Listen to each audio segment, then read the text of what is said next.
Welcome, everyone, to another episode of Weekly Games Chat. I'm your host, Chris, as always, joined by my co-host, Sean. Hey, feeling a little better this week, Chris. How you doing? Pretty good. Yeah. And I think John's in a ditch somewhere. We don't know where John is. He told us he was going to not be here, and we don't know where that is. He's out there saying, "Would you do me? I do me." Push the lotion in the basket. He's finally putting that plan into place. But this is weird. This is just weird, but fun fact, our guest this week on the very first episode of Games and Games recorded in his apartment. Games and Games. Games and Games. Games and Games. That in itself. Can you still do that? It just wouldn't be the same. Yeah. Right. Yeah, it doesn't have the same ring to it. It's got to be organic. Tony from Geek Versus. Welcome to the show. Hey, the legend. Man, I was really excited to see John. I was looking forward. I was. Turns out. As soon as I said you were coming, he was like, "Well, I've got something to do." Yeah, I got things. What you mentioned it was a long time ago. What episode is this, give or take? This is 192. All right, wow. So it took you 191 to invite me back. I think you were actually awesome. You were on an episode like a couple of weeks in, and then you were like, I would always be like, if you want to be on this week, you're like, no, this is why because fun fact, people, like the way this show got started was Tony was like, I want to do a gaming podcast for my network, and you like games and Chris likes games, so why don't you all do this? So like afterwards, I was like, well, obviously, Tony will keep being on this. And then he was like, nah, man, I'm out. No, dude. Nah. He's like, I got this thing going. Truth be told, man, I just don't game that much. Yeah. I think I did God of War, and but I was slow at it. So, it's understandable. But fun, this show loves fun facts. Tony doesn't game a lot now. He'll game sparingly. But at one point, tested video games. I'm going to save that story for later. Yeah, but that's on the agenda. That's just a fun fact, a little tidbit, just the tip. Yeah, just keep them listening. Just the tip. That story will come up later. But yes, used to test. That's pretty awesome. Mm-hmm. So what did we get into this week, Chris? A lot of NBA basketball since the NFL is done, though. I did watch No one watches the regular season of basketball. Actually, man, the regular season the last 2 years has gotten really hype. Because there's it's no longer that period where there's only these 2 or 3 teams and that's it. It's like, no. Like, sure, there's the Warriors and they're in their own little world. But then, like, there's the 76ers. There's the Toronto Raptors. There's Minnesota. There's Celtics. All the squads. Yeah. I mean, there's probably 10 to 12 teams in that league now that have legit shots of making their conference finals, I would say. And if at minimum they're just entertaining to watch. Exactly. I think it's everyone but the Knicks.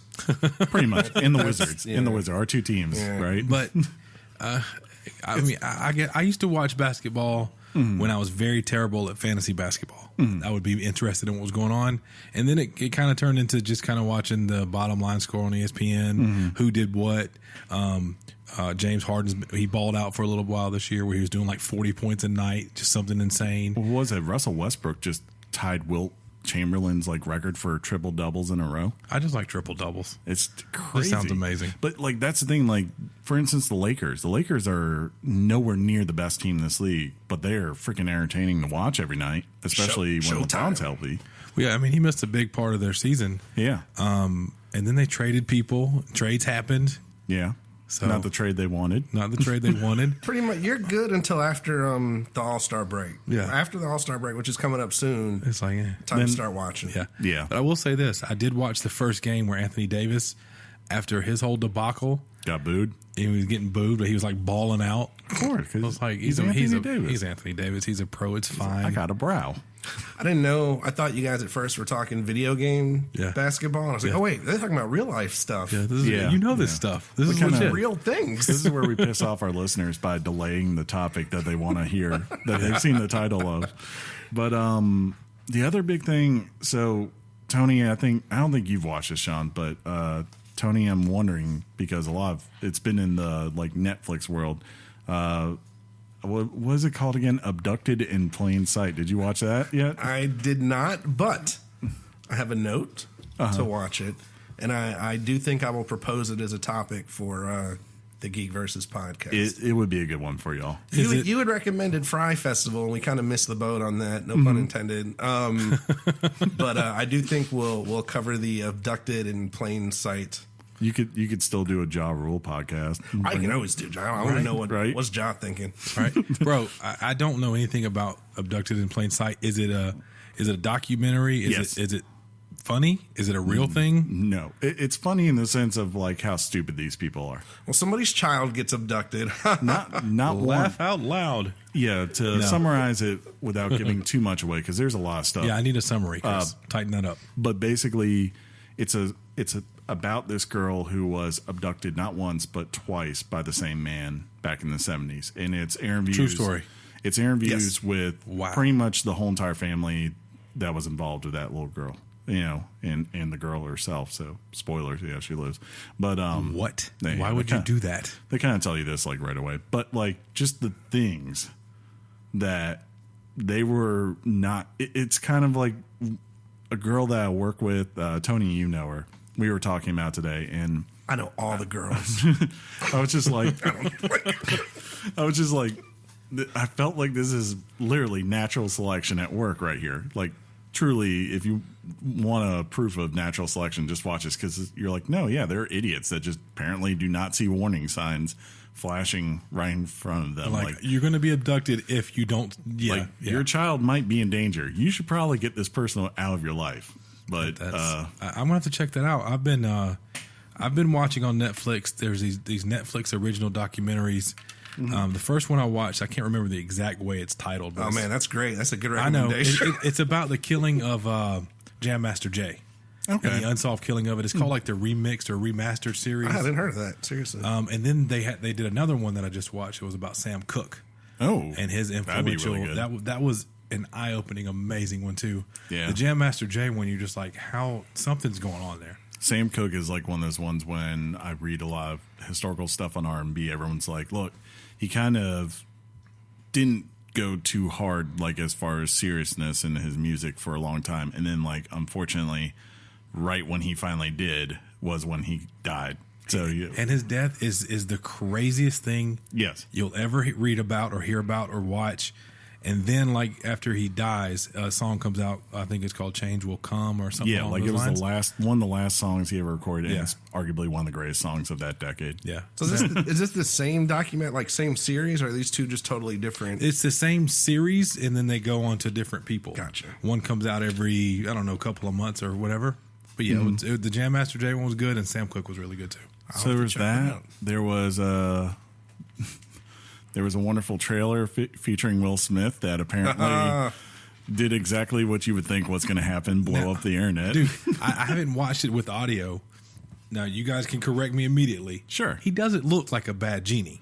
I mean, it's clear it's CGI. Right. It's not like Thanos quality, but at the same time, like, I was like, all right, he's being Will Smith as a genie. I was like, I guess that's kind of like what Robin Williams pretty much did. He just was Robin Williams as a... He doesn't look like a bad genie. I agree. Yeah. He doesn't look like a good genie. Okay, so... he just looks like a genie. Yeah. Like, had you made that at home, I'd be like, yeah, that's pretty good. That's pretty dope, right? But I don't know. What I imagine is a $200 billion budget. Disney budget? It just, I don't know. Yeah. Part of me wonders if Robin Williams' iconic role as the genie is going to be one of those that no one can touch. Exactly. There's some things that just shouldn't be remade or turned into live action. Right. But this is what everyone wanted, right? They wanted. It just felt like it could work. Yeah. Right. I don't know. It feels like once they hit it out of the park with, especially with Beauty and the Beast, they were like, well, I want all those classic. I want Little Mermaid. I want Aladdin. I want Lion King. I want all of them. Because like Dumbo. that long with with Beauty and the Beast, those are considered, the Holy Trinity, or not, I guess, quad, square. I don't know. The four of those make up the Holy Trinity of Disney movies. You can pick which one you don't want. Chris Maxwell, he's fantastic. But anyways, like those are like that defined a whole entire childhood for people, like especially for my age group. Like by the time I think when Little Mermaid came out, I was like 6. So by the time Lion King came out, I was maybe 11. I was all about Lion King. I distinctly remember that. Yeah, I remember Lion King too. But I don't need it again. No, I don't. I don't need any of these, but they want money because they're apparently a corporation. So come up with some new stuff. That would be nice. We'll see. It'll probably sell through the roof. Like it'll probably be awesome. Yeah, and it'll make $1 trillion, and we'll all be like, man, it wasn't that bad. I don't know. Will Smith was kind of good. We'll see. Begrudgingly, Yeah. Like, I mean, it was all right. I guess. Hopefully, because he does look over CGI'd, it looks like Will Smith's face on a blue blob. So hopefully he does a lot of shifting and changing, and it kind of explains why. Okay, he turns into a thing. I'm good with that. And maybe when he becomes like walking genie person, it's better. There was one tweet I saw out there that said, y'all complained when you saw him just as regular Will Smith as a genie, and now y'all complain when you see him as a blue genie. It was like make up your mind here. To be fair, that's the internet, but also it doesn't look good. No. It's crazy. But the rest of it does look good. I mean, they seem to have the right look and tone, and just like that little one glimpse they give you of Prince Ali, that musical number from afar, I'm like, okay, if that's how it's going to look and they're going to deliver this way, this could be really good. I'll just wait and see. I'm not going to judge any movie based off of, like, literally we've seen 1 minute, most of it the same footage both times. Yeah. You just don't know. Is Iago in it? Is there a bird? Oh, yeah. They showed that a lot. If he's not. And they showed Magic Carpet. Actually, Magic Carpet looked good in the background. I don't know if I saw that. Yeah, like he's only there for a second, but I was like, ooh, there's Magic Carpet. I mean, they got to have the things. Of course. If they don't have the things, what's the point? Exactly. Grammys were this weekend. Oh. Yeah. Those were a thing. Yeah. I mean, somebody said it well. I think if you're an artist, right, you still want to win a Grammy. Except for Childish Gambino, apparently. If I think it was Elvis Duran. Sometimes I listen to Elvis Duran in the morning show on my way to work. And I think it was Elvis. Should check out some podcasts in that commute time.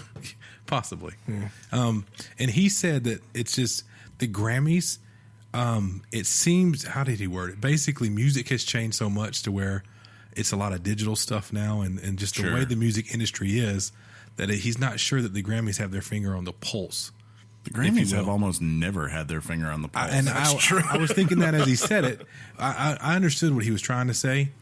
Even more so, it seems like, as of late. Yeah, I think their problem is that hip-hop and, with the rebirth of R&B in its new form, they've become so mainstream now that it's really more noticeable than ever. Because, like, you go back to the beginnings of the Grammys, right?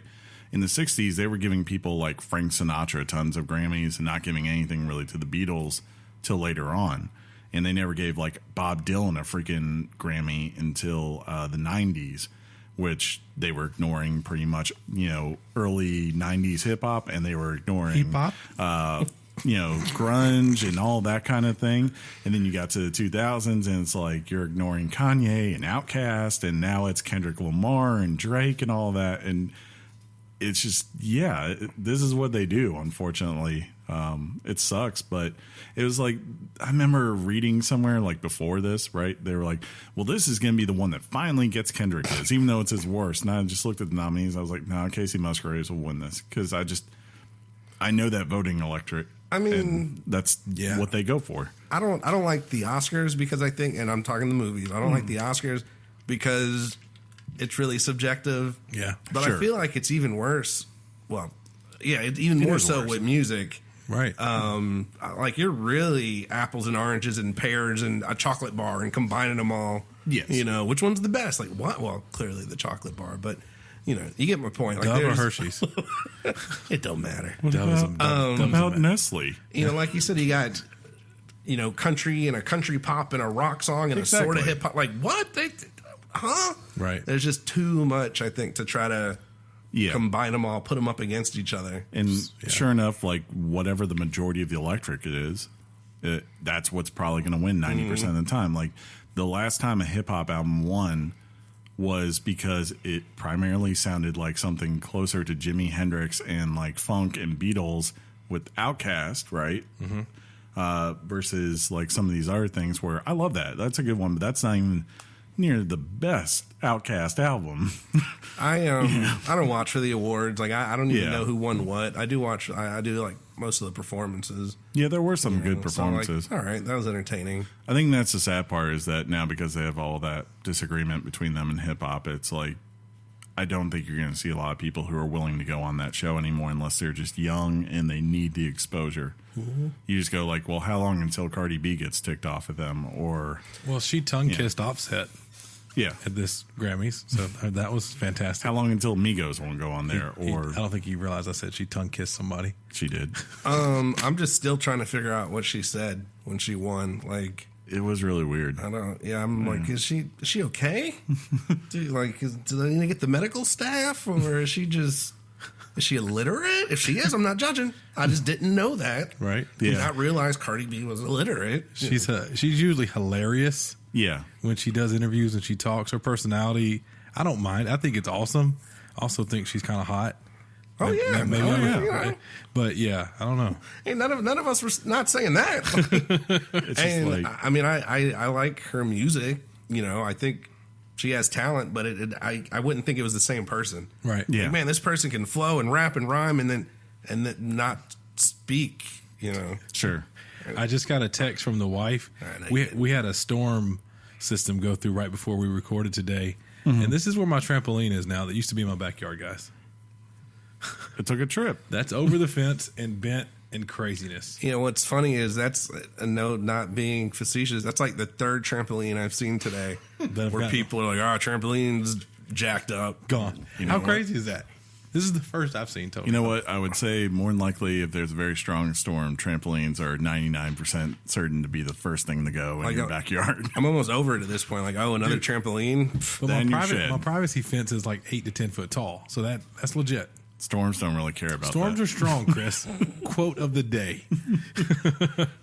That's awesome. That's it? Yeah, there's not much. Like, we usually talk a lot more about sports, but seeing as NFL is over. Well, I was going to say, because John's not here, so I messed up this. I love soccer, and they don't let me talk about the soccerness. Anyone watch the new football? A little bit in the background. I saw it, but how was it? Did it get good reviews? Well, he got great reviews. It beat out the NBA. Well, I don't know. No, but I mean, like you're talking about brand new league that's primarily based in the South, and on a Saturday night. This is the Vince McMahon league again? No, this is not that league. No, this is the other league. I think AAFL. Is that right? They seem to like Blake Sims is playing for the Birmingham team. Blake Sims. I know that guy. And Trent Richardson. I know those people. Right? Those are names I recognize. I have to say, I think they were smart because most of them, like I said, the overwhelming majority of them are based in the South to Southeast. And if there's one place where I think like a lot of people will come and watch players who are not good enough for the NFL, it's those things. And they've like kind of divided it or set it up so that like, all the Alabama and Auburn players are going to be on the Birmingham team. Yeah, they have it regional. Yeah. To build that rivalry and support, which I think is brilliant. Yeah, they've been very smart with this. Like, I don't know what its viability is long term because you just don't know with these things. But I will say, easily the best looking league I've seen. Like, I can understand. Right now, there's probably a bunch of people who have been playing on practice squads for the NFL the last couple of years that are going to leave and go to this league if it's successful. That's pretty dope then. Yeah. And like you said, it beat out an NBA game. It was a big game, too. Like some hot teams. It wasn't just some dumpy game, Wizards versus Knicks. Yeah, exactly. Man, it did better than that. The classic matchup of our time. That's really funny. Can Bradley Beal pull a team together? Bradley Beal. Yeah, he's an all-star. I know. He's on Team LeBron. Last pick of the draft. Well, no, next to last because that would be Dirk Nowitzki. Remember, is he really? Because they did that new thing this year where they had like two legends and they're like, all right, the legends were Dwayne Wade and Dirk. LeBron had first pick of them. Who do you think he's taking of those two legends? That's not fair. Yeah, right? And legends, they're still... I think this is their swan songs, though. I think. Okay, I was like, but they're still playing. Like, I feel like legend needs to be someone that. Well, that's what they mean, like legends in the sense of like they're not going to get voted in. Yeah, and they've had legendary careers, and they're both retiring. Oh yeah, most definitely. They are both legends. I definitely. But how often agree. are you going to get a Dirk and a Dwayne Wade every year in the All-Star game for this legend thing? They could bring next year. They could bring back Chris Bosh and let him sit on the bench because he can't play. Not funny. Too soon. Too soon. Not funny. He officially retired. Too soon. Finally. He had a serious medical He did. situation. Maybe he'll be like the he just brought dude us down. from the Eagles and go on to America's Got Talent because he was on there last night. Or the Masked Singer. Yeah, Hey, The Masked Singer is one of my favorite shows. is Of a all guilty time. He'll pleasure. be season 2, the dinosaur. I just want them to like next year. I want them to kind of reform a little bit on this because it's to a point like where if you get on the internet for 5 seconds, they've given so many hints that everyone knows who everyone is. So Is that true? Oh yeah, like so far from what I've looked at, like from the online sites and just listening to their stuff and then watching and listening myself, I'm like 100% haven't had a person wrong yet. Well, here's what I do: is I watch the Masked Singer and I enjoy it. It's entertaining, but then I turn it off and I'm done with the Masked Singer. Same. Until the next time I watch. We have to know. We have to know who the peacock is. Okay? I don't spend I'm more that so much more time on. Chris is like, we must know who the Raven is. It's kind of like that was Ricky Lake. I guess the Raven. It's one of those things. I just would rather if it's going to be Ricky on. Lake? I want better. amazing. I want better TV. Is basically what it is. And the format 'Cause it's needs to be cool. tightened up. It's a very loose But format. you know the format is like Japanese-ish? Yes. Yeah, it's from Korea. Right. Yeah, but like it's like Totally get rid of all two these different things, Chris. Get rid of all these little hints and giveaways. Like they're so just like last week, right when they were showing the monster off. There's a dude in the background wearing glasses and a top hat, and then this monster comes out, and I'm like, "Yep, I know exactly who that is now." I don't know who that is. Oh, you don't Wait, know? there was a dude in the back wearing it. What do One you of the mean? bodyguards is like wearing the top hat, and then like they're driving around, and there's a circus in the background. I mean, like everything about this screams this one particular artist. If you can't figure it out, I won't. But like down to the fact that like they showed he had gaming headphones. I was like, well, anyone who knows who that guy is, No, you know see, who it a lot is of now. people thought they were sportscaster headphones. Yeah, no, I knew what Not they everyone were. thought they were gaming headphones because the talk. Yeah. The talk is like, could it be like a lot of people are guessing Deion Sanders because he's a sportscaster? Mm-hmm. Maybe, I mean, I don't know. Maybe if you don't host a gaming podcast, you wouldn't Well, he realize doesn't. they were gaming It's not even that. headphones. is No, what I'm I don't saying. even Like, know him through that. I just know when you get No, on he's saying Twitch. you know it because you can recognize gaming headphones. Correct. Well, okay. There's things like that. There's the alien, right?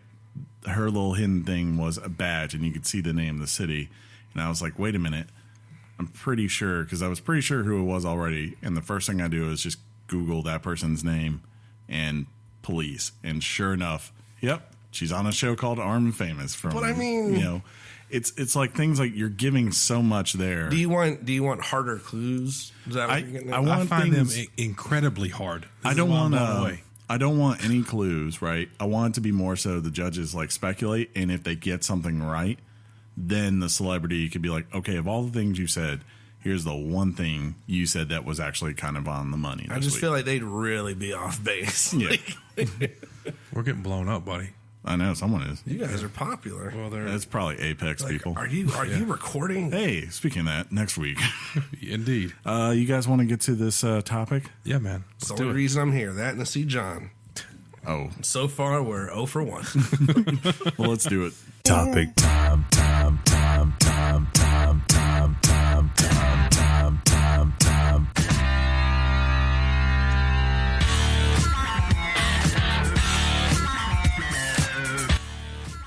The topic is. I can't believe I'm about to say this. I can't believe it either. Right? This is, This is about the. dude. I tried so hard to go hard in the paint with you on this. But you did not. I couldn't do it. Kingdom Hearts 3. Hold on. Are you TikToking or Insta? What are you doing? Vine I'm it over watching there? Sydney Goodman. Yeah. The hell was it? Like a makeup tutorial? Look, man. No, she's on the Snap Chisel. He's trying to tell you that it's up to me and you to I carry am this checking the F word out. thing. Kingdom Hearts 3 started development in like what? I think like Is this 2010. Are you doing the thing? It was 2010 when this game started Yeah, development. I'm gonna pull up the wiki page to fact check you guys. You can get the fact check out. Someone said, I don't know, it might have been a few months ago, like, yeah, it's coming out in January. I was like, or whenever. I was like, whatever. I'm like the old, at this point. No, we all like thought the this. old grizzled man. Oh, you kids with your Because what? your Kingdom Heart release dates. The last one came out in 2006? But, okay, so last one, which one do you mean? Like Two, like when, because I'm sorry, and this is a problem with this game, all that other stuff that occurred on literally 8 other platforms where pretty much the main character is not even in it for 95% of it, right? To me, none of that really matters. You know, they've tried to make it matter now, but like that's all secondary stuff. You think this main character is the main character because he kind of is. He is the main character. He's definitely the mainstream main character, but I do know that fans of the series will go to bat. I'm sure they will. And say that all of the things on all of the systems mattered.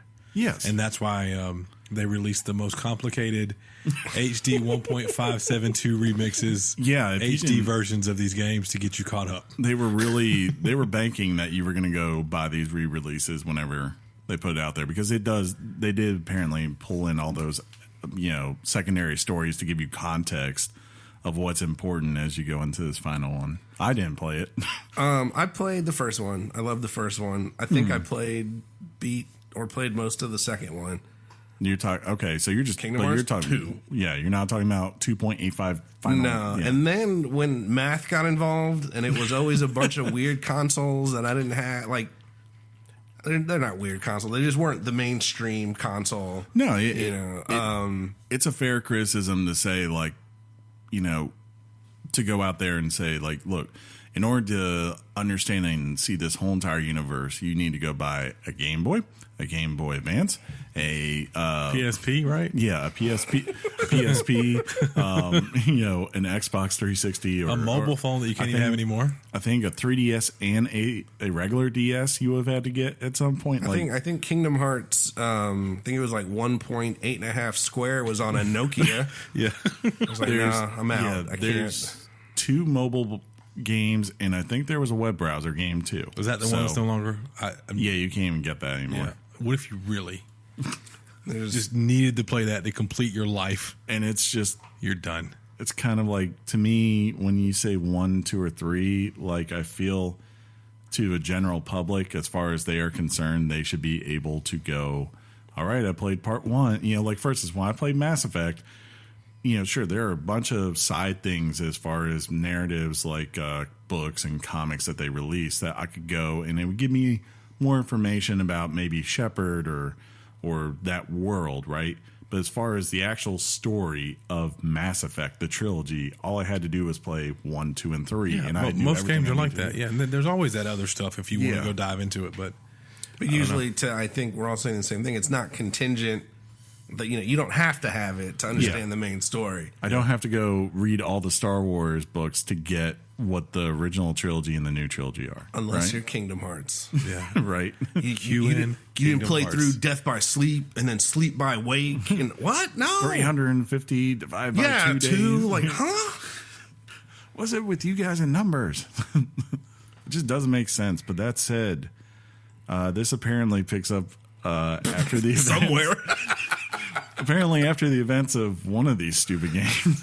Per wiki, it says it picks up exactly with the final scenes of Kingdom Hearts 0.2 Birth by Sleep. Okay. A fragmentary passage. Barely. But I think you're being, that's correct. That's literally correct, right? It's 100% accurate. Yeah, that's legit. And I'm like, okay, well, I missed that. So I don't know what to do. I don't know who these people are. Now, they try to have some mercy on us normal folk like me and Tony who don't have the time to go back and play all these games, and they include these things called memories.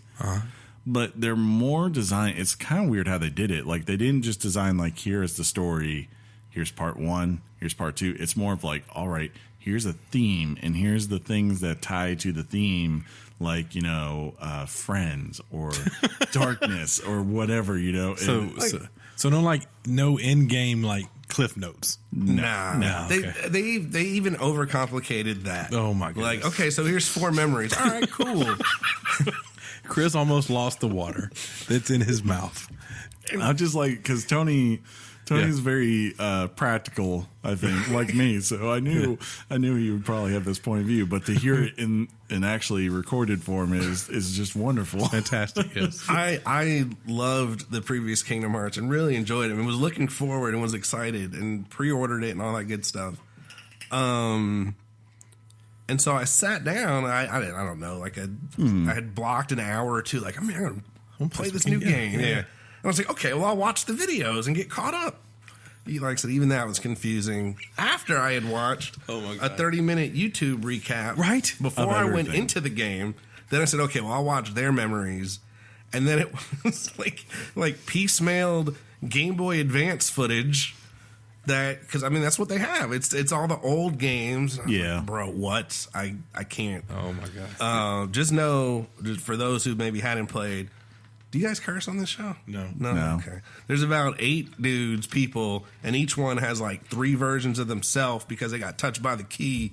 And some of them got the X in their name. Some of them don't got the X in their name. Who cares? And then there's a bad guy who he got 13 versions of himself. That matters. And now Chris. we all about to fight. Organization. We all about to fight. That's pretty much it. Yeah, it's going down. I've just taken it as we gotta stop what's his name? Xenohort? To stop him from getting that. What's his name in which iteration? See, that's the thing you're missing, man. I don't even care about Everybody that. you have like a nobody version, a darkness version, a heartless version, it's a level 1 version, replica an version, astral plane version, right? Yeah, it's kind of it's like basically at its core, it's like, okay, Xenohort's trying to get the X-Blade to go to Kingdom Hearts. That's really all you really need to know. It's just the way to get to that point, and it's explained to you. The way I've played this game is I go somewhere, and they're like, Goofy's like, this is bad. We need to help them out. And Sora? And then Donald's all like, doing that thing. And then you're like, I don't remember. Or do I? And then you go off and you do the thing and you help the people. And then afterwards, there's a cutscene where they start bringing up names and you're like, who the hell is that? Right. As you say that, I'm reading the plot for this game, right? Yeah. I don't understand who all these names are. I recognize Donald, Goofy, King Mickey. Exactly. Sora. But then they're looking for people that I don't know. Well, like Roxas is missing. He's somewhere else. And then they got, who's the dude there's a dude with Mickey. And then there's Nominee. Isn't Riku? Isn't it like Riku? Yeah, there's a Riku. There's a Nominee. Yeah. They're looking for somebody named Aqua, which is Aqua's a thing. And there's Terra. a Barbie girl. There's Ventra and Ventress. And there's just there's a lot. It's a game not for the dumb folk. And you're like, well, not for the faint of heart. I think the big thing is that what it all adds up to is that there's just so much exposition in this game, and it's not done in a way that feels natural. It's kind of just like people sitting there talking and telling you, hey, you remember Terra fell into the darkness void and Aqua went after her to get her, and now she's there and we need to get Aqua back, but to do that we have to go do this. Like, they're just describing these things to you in cutscenes that go on forever. Well, and the weird thing makes sense, Chris. And the weird thing is they have bad pacing. They have like this weird thing they do where everyone does these anime sighs, and they're just so out of place and badly delivered that you're like, there's been so many times where I've just thought about, I'm just going to skip this cutscene, but I haven't. Sean, have you played this at all? No. Okay. Yeah, I'm with you. I can't in good conscience skip the cutscenes. Granted, I don't know what they are. I'm like, I'm going to go watch this. Okay, so now it's Mickey Mouse and the other end was that Sephiroth? I don't know. It could be. It could be they're in the same universe. They look like 13 versions of Sephiroth now you say it. And it's like, I don't know, man. I don't know who that is. Well, as I do when I don't play games, I usually Twitch video a lot of gameplay, so I can actually understand what's going on. So I did watch. No one knows though. That's the thing. Yeah, I watched the Twitch, the most viewed Twitch live streamer, right? and she's at this. I guess she's in Arendelle, which is the frozen area. Yeah, that's a good bit in the game. Well, Anna during the cutscene gets ridiculously close to Sora in the cutscene, and then all of a sudden in the chat box, all you see is, has she heard of personal space? Like she is like as close as I am to this microphone talking to him, and it's funny. But the game, I gotta say, even with all that stuff, it looked beautiful. Oh, it does. I know you guys are going to touch on that. It looks really good. I mean, How but do it you know should. that? I might not touch on that. I mean, it's true. It's a good point. really I made assumptions. confident. I shouldn't have done that. Assist.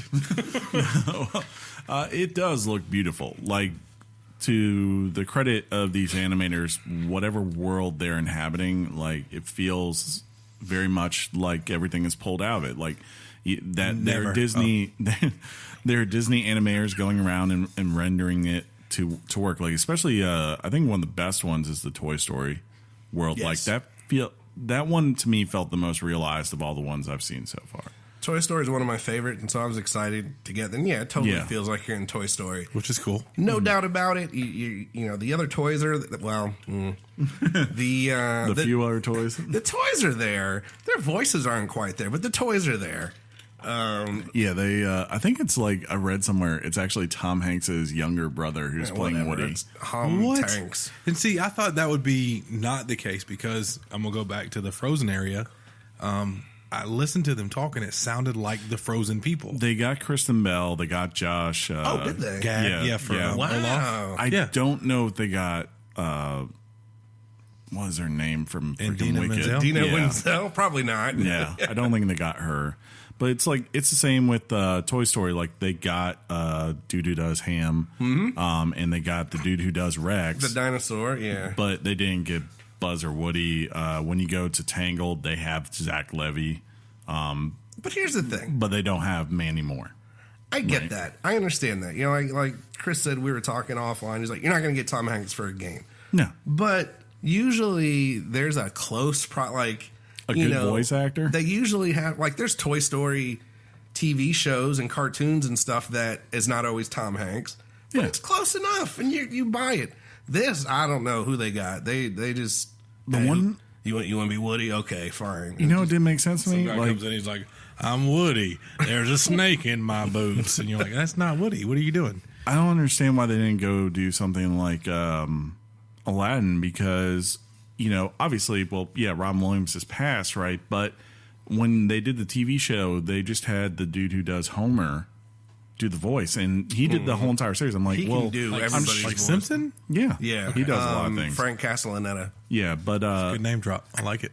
friend of the show. if you're able to get him, I don't see why you can't get because isn't it a Steve Phil from- Lamar or like somebody that does voices. Yeah, I'm sure Gilbert Godfrey will gladly come down and scream like Iago for 5 minutes for you, and you know all the other voices because those are mainly, you know, when you go back to Aladdin outside of Robin Williams, like it's pretty much a voice actors cast. It's not like some premium cast. They could have did something. I feel like they could have did something. But that's also true with some of these worlds because, again, I found the worlds, like, while I really do think that they are well designed in the way they look and feel, some of the worlds, to me, the way you go through them feel like their own unique thing. Like, Toy Story is probably one of the best, like, where it's like, you're not doing Toy Story. It's like, literally, no. We get here, Andy's missing, some toys are missing. We're trying to figure out what's happened to them. We're going to this place we've never been in Toy Story before, but it works fine because it's in the perspective of being a toy. Yeah, I and bought it's it interesting. because you start in Andy's room and you're like, oh man, this is right out of the movie. Sure, you jump sure. out the window and it's this, oh, this is right out of the movie. Yeah. All right, well, now we're going to go to somewhere totally different you've never seen. Yeah. But it was enough that it led me there that I bought it. I But believed it. That's what I liked. Versus when you do things like, I think the biggest two that have been guilty of this so far, Tangled and Frozen, when you go to those places, they are pretty much just almost shot for shot recreations of the main story. Of So the you- actual, yeah. like, so you already know what's going to happen. You've seen this before, and you're like, wait, how's this? This doesn't make any sense that this is now tying into the world of Kingdom Hearts. Like, why couldn't you make something unique out there? I guess I had a is the friend question. that said So we're just watching Frozen. That's what we're doing. Exactly. And I haven't seen Tangled, but I just got to the Tangled level. And you can tell, like you said, it's right out of the movie. And it's like, oh, blah, blah, blah. Maybe these 3 guys can help us. Like, wait, what?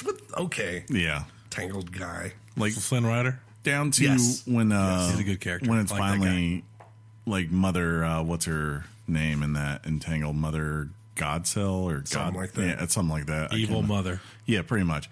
Like when she's betraying, I went back and when I went back, I was like, Tangle's on Netflix right now, or not Netflix, but Star. So I pulled it up, I watched it, and I was like, that scene is pretty much verbatim from the movie. Dang, dude, you really do research this stuff deep. It's like the only thing they did was they subbed out like the conversation being directly with Mandy Moore, what's her face, Rapunzel. And instead put Sora and them in there. Old method gamer Chris Lockhart over here. Yeah. So then I got to the Tangled level and I paused the game and I went and watched Tangled. I also watched Frozen too last week. That's awesome. Yeah. And that's like something actually, again, you and I were talking about offline. Like, at least piecemeal, like, take the audio off the movie or something and chunk it together. You know, Woody doesn't, I guess Woody does talk a lot, but yeah. Are you enjoying it? How far into it are you, and are you having fun? I am level 29. What does that mean? That means nothing to me. What does that mean? I'm sorry. When I asked level, I meant like world. I'm in Frozen right now. Gotcha. Yeah, I'm in Frozen at the moment, and I've enjoyed. It's been up and down. Like I've really enjoyed the Monsters Inc. level. I really enjoyed the Toy Story Monsters Inc. level. There is. I don't think I knew that. I'm kind of excited. Toy Story has been the highlight so far. I didn't hate the Tangled level. It was just kind of like, oh, okay, this is what we're doing. I think the thing that I enjoy the most about it is that it continually, as you go to these different worlds, pulls in different types of gameplay. And it's not like it does it fleshed out in a way that's perfect, but it does it competently. Like, it's fine. Like there are these specials, right, that you have moves in combat that are kind of tied to Disney park rides. So, like, there's one with the teacups. There's another one where that kind of interactive blaster game for Toy Story they have with Buzz Lightyear right now. Yeah. You have that, like, where you're going around, you're shooting. And when you go into that, it goes from being this third-person action game to instead now you're in a first-person shooter. Pretty much just like pretty cool. And it's like, yeah, sure, it's not Halo or whatever, but it feels good, it moves well, and it operates within the short time period perfectly. So in those moments I really enjoy the gameplay. On the other hand, I do wish originally I had selected a higher difficulty because I've yet to die in this game. What difficulty? There's 3. There's like a low, medium, regular. hard. Yeah, I did regular as well, and I'm with you. It seems extremely easy. The only time I died, sorry, the only time that's professional right there. Why can't John do that? Coughed off the mic. Yeah. That's funny. The only time I died, it was like 2 minutes to bedtime. Like I was literally falling asleep, and I was like, I gotta go to bed, but I need to beat this alien ship real quick. And I was like, man, whatever. Yeah, and was literally dozing off. How did you? What setup did you give your character at the beginning? Did you like a focus on magic or what were the options? Basically, there was like a balanced one. There was a magic one. There was a warrior one. I think I did warrior, and I think I did wisdom. Wasn't there 2 options? Yeah. That's been the art thing. Like, I kind of set my dude up where I should be a mage, but I really don't like the way magic works by the fact that you have to hold down the left button, which just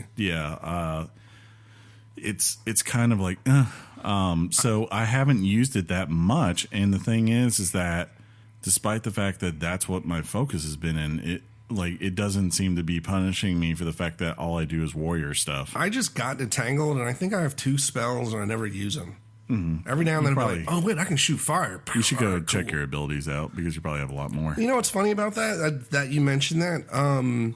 I had a bunch of like physical abilities that literally, I think just last night, I was like, oh crap, you can turn these on? Yes. Huh. I sure wish someone would have told me. Granted, they tell you about 300 other things you can do. Yeah, but not that. Like weird different moves and this mini game and that mini game. And then it's like, oh. There's so many little things. And So I bet you're absolutely right. I'm Yeah. going to go home after recording this, and there's probably a bunch of spells I didn't know about. just like there are so many subsystems in this game that unless you go looking for or you want to go out of your way to go back to because you remember that they're there, they just kind of come and go. Like one of the big ones is cuisine, like kind of like, think of like WoW, right? Like where you make meals and you get perks for it, like as far as your stats. That's in there and it's very beneficial. But the only way to cook in this game is you can't just like go kind of do like how Final Fantasy 15 did it, where you just make a camp right there and you just cook, toss in the ingredients you want to make, and then boom, it's there. You make 20 of them and you move on. No. You got to go out of whatever world you're in, travel to, what is it called? Not Tiny Town, but Twilight Town. Yes. Twilight Town. And then go to the restaurant run by Remy the rat. They got a ratatouille. Yeah. And do a mini. He makes good food. And do a mini game with the ingredients you have. Are you serious? And if you fail, whatever number you were trying to make is now gone out of your inventory. Yeah, I was going to ask that. I wasn't 100% sure. I was like, so Yeah. when you fail, you lose those items? Yes, you do. And the mini games, those ratatouille games, are kind of weak in my opinion. But a lot of times it takes a minute to figure, like, oh, what do I have to do? Womp womp. Yeah, you lost this rare precious gem. Cracking the eggs is definitely not fun. Right. I did not like that. and so far, we're up to the point where I'm at. I've needed none of this stuff. No, I just need to hack and slash, and I'll be okay. Every once in a while, my life gets low, and then Donald got me. He throws me potions. I think I still have 10. Yeah. I don't know where they're going, where they're coming from. Yeah, I have a Cura spell, so I just like whenever I get low, I'm like, oh, hit, and I give the other guys potions, so if they're ever low, they heal themselves. No BS. I literally didn't know I have those other spells, so I haven't even been using that. I just been good. Do you not? One of the things I was looking forward to possibly doing was summoning. Like other guys, like the Wreck-It Ralphs of the world. They do have those. Yeah. And there, I do not because it's really weird in the system of it has a bunch of menus, and yes, there are certain things you can hotkey if you want to, but when I'm playing an action RPG game, about the last thing I really want to do is go through menus unless I absolutely have to. I agree. Yeah. So are those the links? Is that where those are at? Yeah. You can hold down and like be like, oh, okay, scroll down and set different things, or else you literally have to go and like scroll down on your menu to magic and Sounds then go just to so fun. Yeah, it works when you're talking about turn-based RPG, like something like classic Final Fantasy, or last year Octopath Traveler. No problem with that kind of system for that game. But like when you're playing this, it just, you're not thinking about it. And the sad part is that if you kind of come across a bad scenario in the middle of combat, you can't pause the game and go into a menu to set that up right then and there to solve the problem, because when you're in combat, you cannot go to the pause menu. You can just pause the game and that's it. So there's like little things that I'm just like, man, you might have been able to get away with this back when you did Kingdom Hearts 2, but in today's day and age, it just, a lot of it feels very much obtuse and behind the times. Like, I had a problem with this game for when I was first starting out, and I'm very thankful. I have an Xbox. I bought the game on Xbox, and I have a Elite Pro controller, right? Oh, wow. Which, I know it sounds great. But the reason I'm very thankful I have it is that it allows me to map buttons how I see fit. And this game's controls, as far as the default setup, are so weird. I was like, well, obviously they're going to have different versions of this. I'm like, nope. Can't adjust it, so I have a standard PlayStation controller. Yeah, so and you're right. It took me a long time. I was like, what am I messing up here? Why do I keep jumping? Most attack games, like, of course, most action attack games these days, like the actual fighting's on the triggers. But even for those, when you just go back to like button mashing, right? Usually it would be either your attack button is usually square, or on the Xbox it would be X, right? It's the one to the left because it just works well. And then usually jump, I think in most action games would be on PlayStation, it'd be X, on Xbox it would be A, because it's like you kind of go back and forth. It's just a very natural progression. Every now and then you might have one where it's the upper button, but the fact that you just don't have these, it feels really weird. And like I've had to train my mind that when I see something on the screen to ignore it and know where the actual proper input is, because otherwise I would have quit this game right away. I just would have given up on it. Very much so. I've been struggling with what should be a smooth, second nature does not feel second nature. Well, I'm thankful you guys didn't, because that way we can have an episode today, huh? Oh no, man! There's plenty more, and it's funny because I do like Kingdom Hearts, and I'm not hating the game by no means, but I probably sound like I am. People know me. I really don't. I'm enjoying. Well, I'm having fun with it. I'm glad I purchased it, but it's the story so out of whack that. So like, what's the first Disney World place that you go? Tell me. Oh, Hercules. So you go to Hercules. I don't know why I was there. I don't know what was going on. Had to go to a Coliseum that apparently never mattered. Hades shows up. He's cool. Like, oh man, there's Hades, and some other people show up. Maleficent. Yeah. Maleficent and she's from the first one, right? Yeah. Pete. And this is in the first level, so I don't know if you guys do spoilers or not, but there's this black box, and I told someone like, "Yo, can I get the black box?" They're like, "No, that doesn't come back up." And it just, none of it to me makes sense. I literally cannot tell you right now what I just did or where I'm going in the game. Some games I think you could easily spoil. I don't think you can easily spoil this game. That's a fair point. Yeah. I don't know. I don't know enough to spoil it. Unless you've taken the 2-semester class on Kingdom Hearts. Right. You won't know the college credit course on Kingdom Hearts.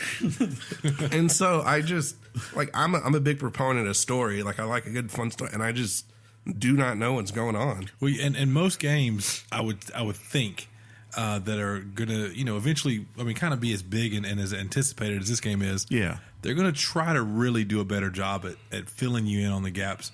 Because somebody like me who's never played 1 or 2, what if I really, really wanted to play this game and I didn't feel like going to YouTube and watch videos? Exactly. They could have easily simplified this down to simply like, all right, man, the main bad, Xenohort, he's literally on the precipice of finally getting this X-Blade, which will get you the Kingdom Hearts, which is something they have talked about, to be fair to them, like pretty much since the first game. Like, they've talked about what Kingdom Hearts is and the way to get there.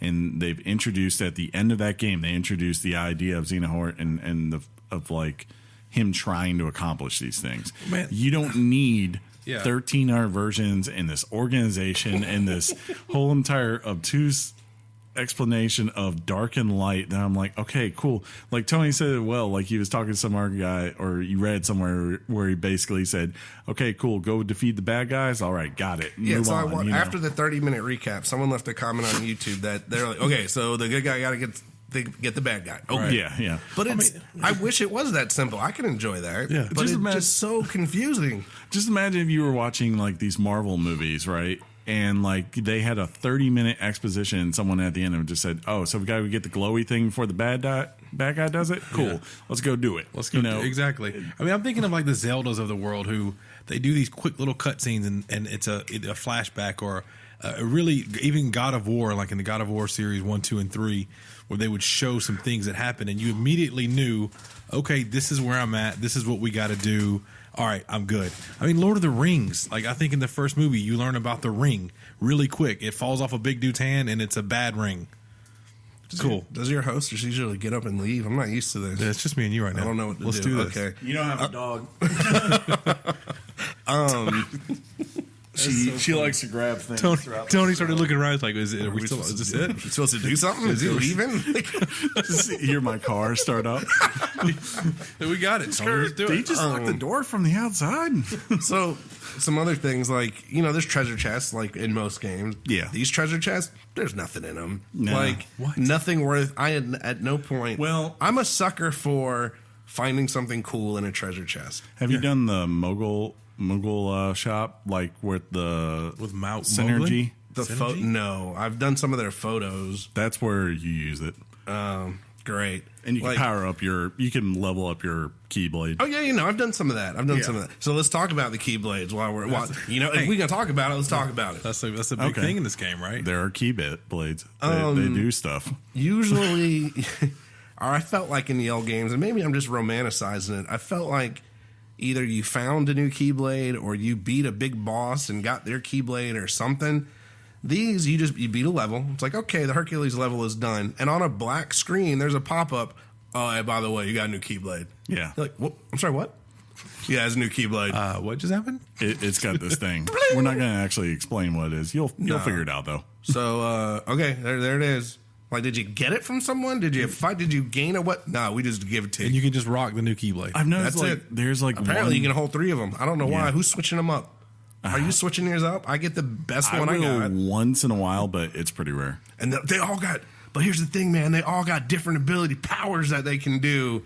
I don't care. There's one that apparently has a rage mode to it where you kind of like turn into almost looks like a Heartless. And I've yet to figure out which one it is that is actually doing that. Oh, I got that one. Yeah. I don't know which one it is either. Because after you get done, it switches to a different one. Like when you use your special ability, and I'm like, wait. And there's something about the darkness coming through to him. I don't know, man. I really don't know. It's basically just hit things until your power up gets there, and then you hit the button, and you get like you try to do as much damage. Every battle you're in, you get about 3 or 4 different power up little cutscene things you can do. So there's no challenge. Like, oh, now the Pegasus is here. Now the teacups are here. Pirate ship. I'm like, okay, all right, man. Yeah, I don't mind games that have a lot of systems or encourage you to dig in and experiment and figure out how things work. I was a big fan of, not last year, but now the year before, of Nier Automata. And that's about, in terms of a narrative and subsystems of a game, about as hardcore in depth as any major old school JRPG. But the difference between those is that it felt like there was a huge reward and benefit for truly playing around with those systems, figuring them out, failing at certain things, succeeding in others, and going out in the world and trying to find everything because you understood that the next corner could lead you to a big item that would give you this or this. And it would allow you to also customize your gameplay to where you knew there were points where you were going to be really more exposed and would have to be very cautious versus others where you're like, oh, this scenario came up, I'm about to own you. So I think that I agree with that 100%. Yeah. Something you said earlier where the game's just kind of easy. So there's no reason for me to figure out these other moves I have, figure out these other spells, figure out what works best with what. All the keyblades are basically the same, just plus or minus 1. I don't switch to the magic one because it's better in this scenario. No, you don't need to do any of that. And, the fear of it, right, is that it's going to be this game where 90% of it, there isn't a need to know these things. And all of a sudden, the last act, they're going to be like, all right, hope you perfected all this stuff because now the game actually starts. I hate that. Like, I want you to encourage me.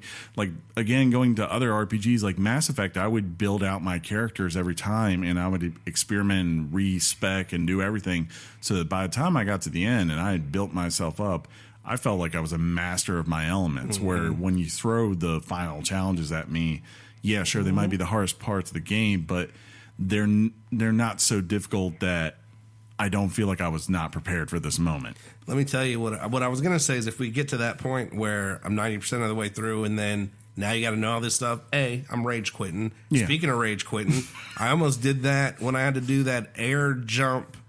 And I don't know what Hercules, where the stones are falling, and you got to air jump from stone to stone. I was like, I'm 10 minutes in, and I'm about to return this. Yeah, I bought it digitally, but you get the point. Excuse me, Sony. I would like a refund. And then the last thing I'll say I got to get out is the cutscenes are like 20 minutes long. Yeah, I did notice they were pretty long. So I was like, oh man, let me get in on this game, dog. Pew pew pew pew. And now, like my friend said, let's watch Frozen. Yeah. Okay, cool. Okay, some dude just showed up for no reason. He ain't in Frozen. He showed up talking about darkness and alternate worlds. Okay, see you later. Oh, I got a new keyblade. That's each level. That's how each level works. And everything I watched, you guys are echoing exactly what I watched. Where The Twitch streamers or whatever, they don't flash forward to that stuff because you're enjoying the stream. Sure. And every time a cutscene happens, it's like literally watching almost like a version of a movie. Yeah. They're so long. I mean, they're not, to be fair, they're not on the level of Metal Gear. I mean, they're not that level, but at the same time, even though I don't understand 90% of things sometimes said in a Metal Gear cutscene, to me, for whatever reason, those just like the game in between, you felt like you needed that break. So you were okay with like, okay, I've literally just spent the last hour and a half trying to get around this one corner without being detected and to accomplish my objective. I'm fine with the 10-minute break here so I can, not have to worry about everything going on every second. That's funny you mentioned Metal Gear because the cutscenes were better. Most of these I feel like are in-game engine and not rendered. No. The best one was the dang commercial, the game within the game in Toy Story World. Yes, that is the best. I was like, what is this? This guy good. Oh, JK.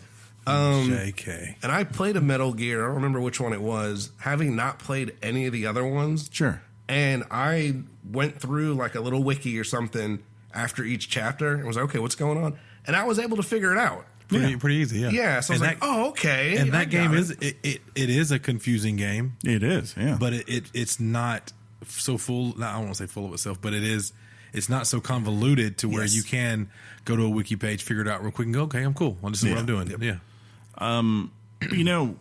As I'm kind of to a point where I'm ready to start scoring this thing and say screw this game and move on with my life. But I want to preface like this in saying that I can understand that yes, there's definitely people out there that this is obviously more geared to. Like this is made to honor the people who have played all these things, or at least were willing to go and buy these more extended versions of the original two games and see everything that went on in this world. And if that's what you care about, you're one of those hardcore, then I would say maybe I'm not the best person. I don't know if Tony would or he would agree with this too. We're the best people you should listen to. I agree. To what this is. I can only speak to it in the sense of I have played a lot of action RPGs the last couple of years. More games are getting closer to being no longer traditional JRPGs or just RPGs of the old school, like something like Elder Scrolls or Baldur's Gate or even Dragon Age, if we want to go back to that. Like they're a much more closer where sure there's a lot of obtuse storytelling in Dark Souls, but like at its core, its combat is very similar to now how Assassin's Creed is when you play that. Like things are moving closer to being more action oriented. And when you have this world where, I've played open world games with better systems, I've played controlled levels with better systems in design and better stories, and just more realized visions than this. This feels like something that was started in 2010 and no one ever said, as these new things came out, said, we need to adjust this. We need to tweak this to make it work for modern times. It's just like, nope, we got Gummi ships because we've always had Gummi ships. Hey, we ain't even talking about Gummi ships. You've played better Square Enix games that have a better system. I mean, Final Fantasy 15 is a solid game. Ooh, yeah, like, it is not the best RPG or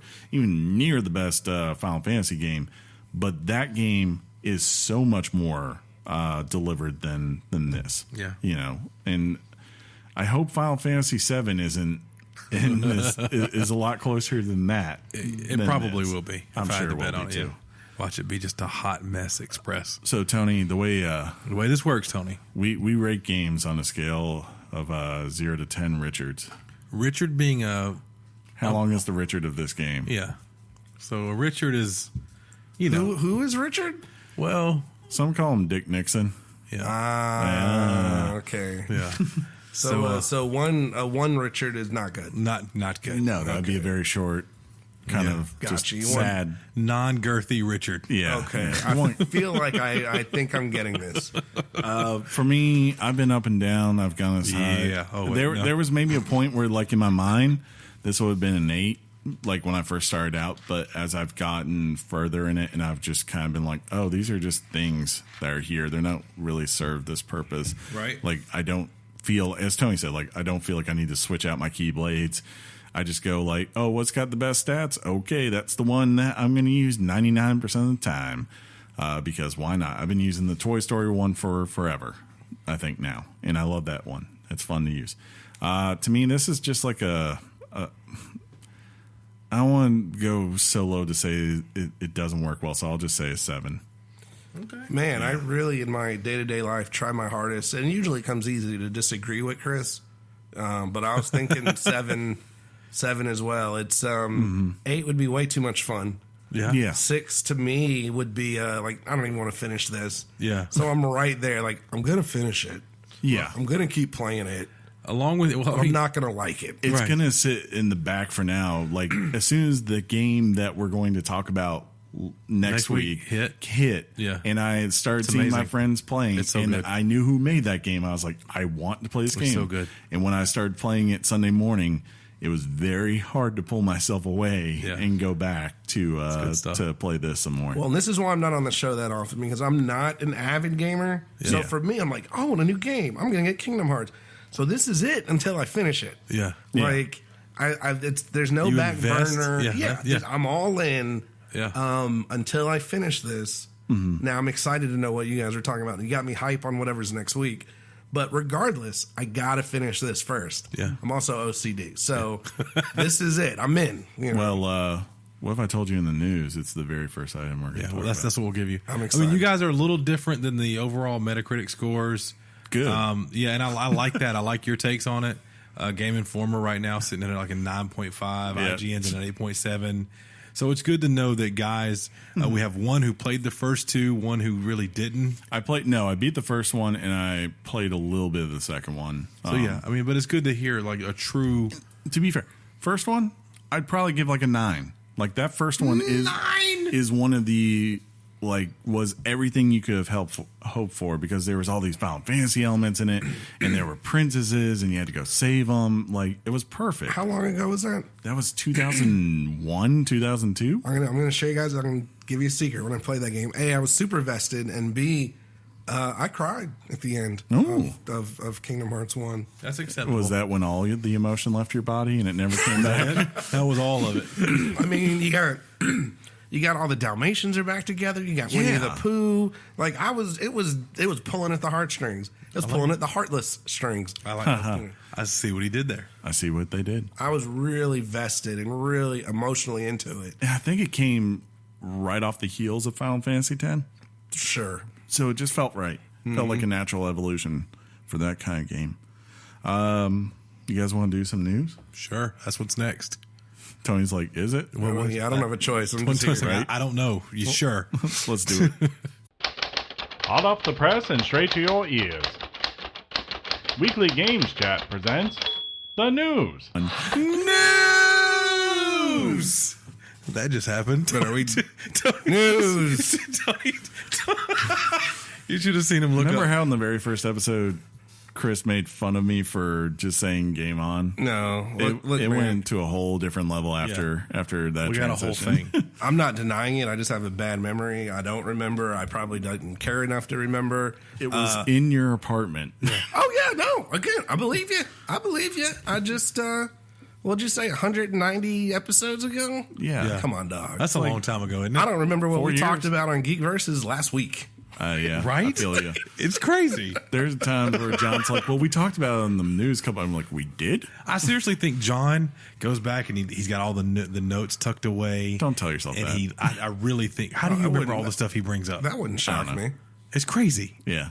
But then what's worse, like, is, I appreciate people listening to the show. Some people listen to it a few weeks after it comes out. They're, now we're a month behind. I don't remember any of that. I got nothing. Remember how with Exactly. the thing bear? you did. Like, The bear. The bear. don't Yep, know. there was the big bear. What? I don't know. But No. yeah. All right, lead it off, Chris. It's you and me today. John and his sweet voice isn't here. no. I used to do this by myself, and then finally I said, you know what? I really suck at this, and I handed it off to Sean and John. And we're butter. Can I do one? I'll do one later. There's one I want to do. Okay. Apex is legend. Wait for it. Dairy. I could have done that. I still could have nailed that.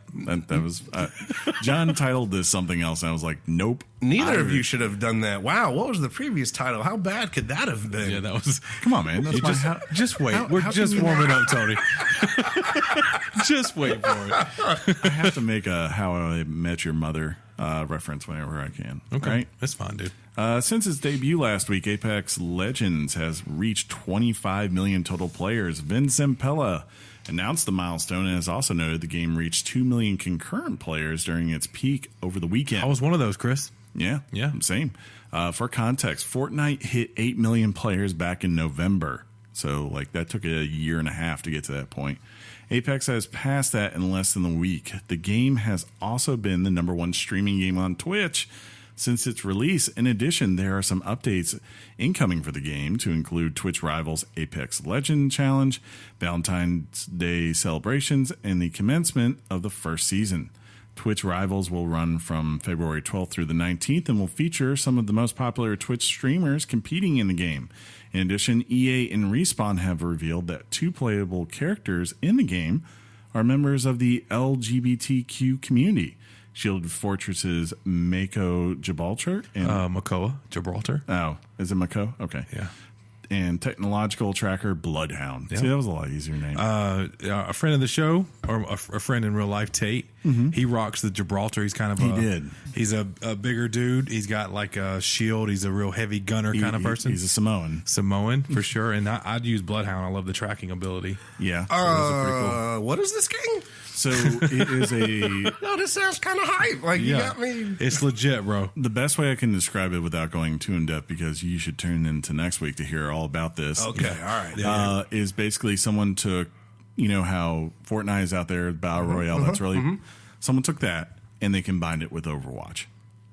Meaning the characters you play with have actual abilities. Yes, they have personalities. They have different skins. They have catchphrases they can say that you can get. You can get weapon designs. It's really good. So in Overwatch-esque Yes. Battle Royale? Instead of just getting items that you directly purchase from the store, you instead incur enough to get loot boxes, which then give you random different items for each character set or gun type, right? So it's pulling all those two things, and then it's like squad. You have a squad of 3. There's 60 total squads, and you're trying to survive to be the winning team. 60 people. Oh, yeah, that's right. So I knew what you meant. 20 for some squads. reason. 20 squads. Yeah. Math. We math well. Free to play, I'm assuming. Yeah. Yes. Free to And download, free to play. All the That's- big consoles. Yeah. Yeah. Okay. Yeah. It's well, not Switch. Don't go to Yeah, Switch. yeah, don't I'm get. sorry. I meant Xbox, PlayStation. It's a console too, Tony. And PC. That's it. It's next week you're going to get all of you can about this game because Yeah, I'm gonna. I'm pelvic deep into it right now. Man, the one thing though is that I've been playing. I played the first couple because I got a couple of perks because I have EA access on Xbox. Yeah, and I've been playing on PlayStation. So When will we ever play together? Chris, great question. It may also get crossplay. That's right. What? Respawn is working on crossplay for Apex Legends, but has no timetable for implementation. Lead producer Drew McCoy told Eurogamer that it, quote, plans to allow players to play with their friends on other platforms, end quote. However, cross progression and cross purchases will never be a possibility in the game due to the way systems were created early in development and can no longer be reconciled. Yeah, I think it's because it's not like how you have an Reconciled. epic. Yeah, okay. I say words funny sometimes on purpose. Tony corrects me. He can fit right in. That's what I'm here for, That's why he's here. right? He's like, hey, dog, that's not. playing the role of a-hole, not reading anything this week. Since John's not here, I'm playing the role of the one guy who knows how to read. Right. Like Chris in this first one, he said the word debut. That's not right. Did he? What should it be? Debut. But Yeah. So enough about that. You're Yeah, gonna I do all think- you can next week. Yeah, I think it's supposed to be they can't do it because Fortnite, right, you actually have a account that's tied to Epic. They don't have that here and they haven't designed it. So That's good, I think. you're basically, when you're purchasing something, it has to be an account associated with the platform you're actually on, so they can't divide it out. But that's still good. I do hope at some point that, if I want to play with PlayStation players that I can. I mean, it's not a problem because I have a game on PlayStation. I'll just play on there for now.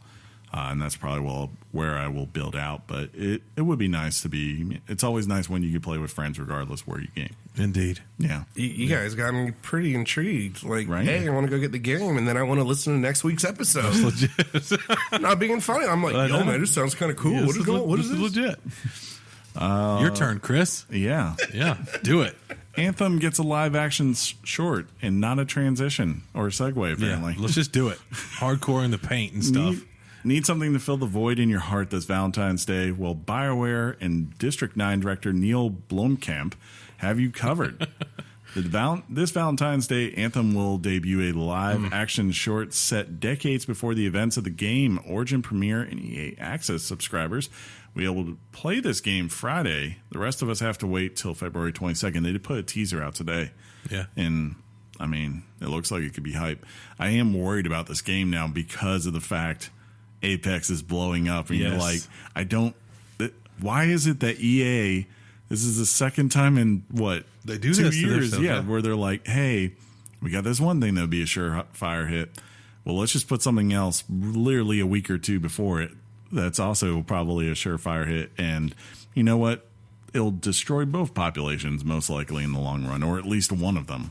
Yeah. So that kind of sucks. I was remembering, the thought of Anthem. I knew it was coming up, and I'm thinking, am I going to play Anthem now? Because... I am, regardless. Wow, we've been waiting on it for so long, but how good is Apex, right? It's fine, dude. That seemed fitting. Yeah, just 91 episodes. There was the hopes and dreams of dude. You said Anthem. You haven't listened. John will sit there and open drinks on the microphone. He's choosing. John just doesn't care. 190 something episodes in, it's crazy. But yeah, we can't. We're gonna play Anthem. Of course we are. And we're gonna review it on this fine podcast. So no matter what, I will play that game. Yeah, it's gonna happen. I have 10 free hours coming this Friday, and I intend to use all. Is your life that busy? It's crazy. That it's I'm that just close. that big of a BioWare fan, so it's crazy that it's that close. Yeah, it is. It's coming. super close. See, so close. Now you guys got me stressing out because again, I buy one game, I play one game, so I'm like, yo, do I want that Anthem or Anthem? Do I want that other game y'all talking about? Anthem. Let's hold. Well, one of them's free to play, so you ain't got that one's free. Anthem, we gotta money wait and anything. see. Yeah, my dog money anything. Can you scroll? There you go. So, if you're asking yourself why is Sony skipping E3, I may have a little bit of light to shed on that for you. In a recent interview with Sean Layden, reasons were discussed regarding why Sony was skipping E3 and how the company was focusing on fewer but bigger titles. In the past, according to Layden, E3 served both the retailer and the journalist. He feels these focuses have changed. Quote, now we have an event in February called Destination PlayStation, where we... I'm sorry, I had to giggle at that. Where we bring all retailers and third-party partners to come hear the story for the year. They're making purchasing decisions in February. June now is just too late to have a Christmas holiday discussion with retailers. So retail has really dropped off. And journalists now, with the internet and the fact that 24/7 there is game news, it's lost its impact around that. terrible. I read it just like it was there. I'm Ron Burgundy, dude. What do you want from me? So the trade show became a trade show without a lot of trade activity. The world has changed, but E3 hasn't necessarily changed with it. We got to a point where June of 2019 was not a time for us to have a new thing to say. I feel like he is right to an extent of what E3 originally was. And we've even talked about that here, yeah. But I also feel like he put all of that in there, and really it's more of just the final line of this that is the truth, where it's like, look, they don't want to, they don't want to show anything for PlayStation 5 until they're ready to announce PlayStation 5. They've already came out last week, and it was in the news that pretty much all their first-party studios have moved on to PlayStation 5, so you can't show that. So basically, it's, do we feel like people will get ticked off at us if we come and do an E3 where basically we show all the games that we showed last year? Because that's probably what would happen. And, you know, sure, I would like to see some more for those games, especially like Death Stranding and all that. I'd love to see that. I'd maybe love to see a couple of more VR titles, like stuff like that. But they could put something out that week that highlights that for them in 5 seconds, like just release some trailers I agree. And move on. And I think they would get a lot less blowback from what they don't want, I think, is like they don't want that Diablo Immortal moment, right? Like where people feel like, oh man, I invested time. I came out to E3 this year and bought a ticket specifically to come try out some Sony titles, and there's nothing new here that I can't see that the general public doesn't already know about. Speaking of what we may or may not know about, do we know a date on the Destination PlayStation?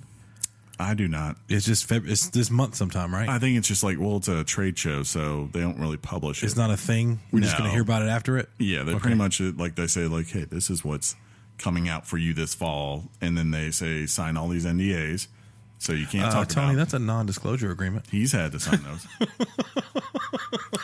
Thanks. I just want to add in, and bear with me because I'm going somewhere. Oh, okay. A few weeks a year in February, I volunteer some time to read to some fourth graders. Not bragging on myself. It's fun. I enjoy it. I get a lot out of it, too. Yeah, I like it. But they do a much better job than you guys. Thank you. Thanks. Yeah. It's like they have class for You it. can every ram day. your head into this table now.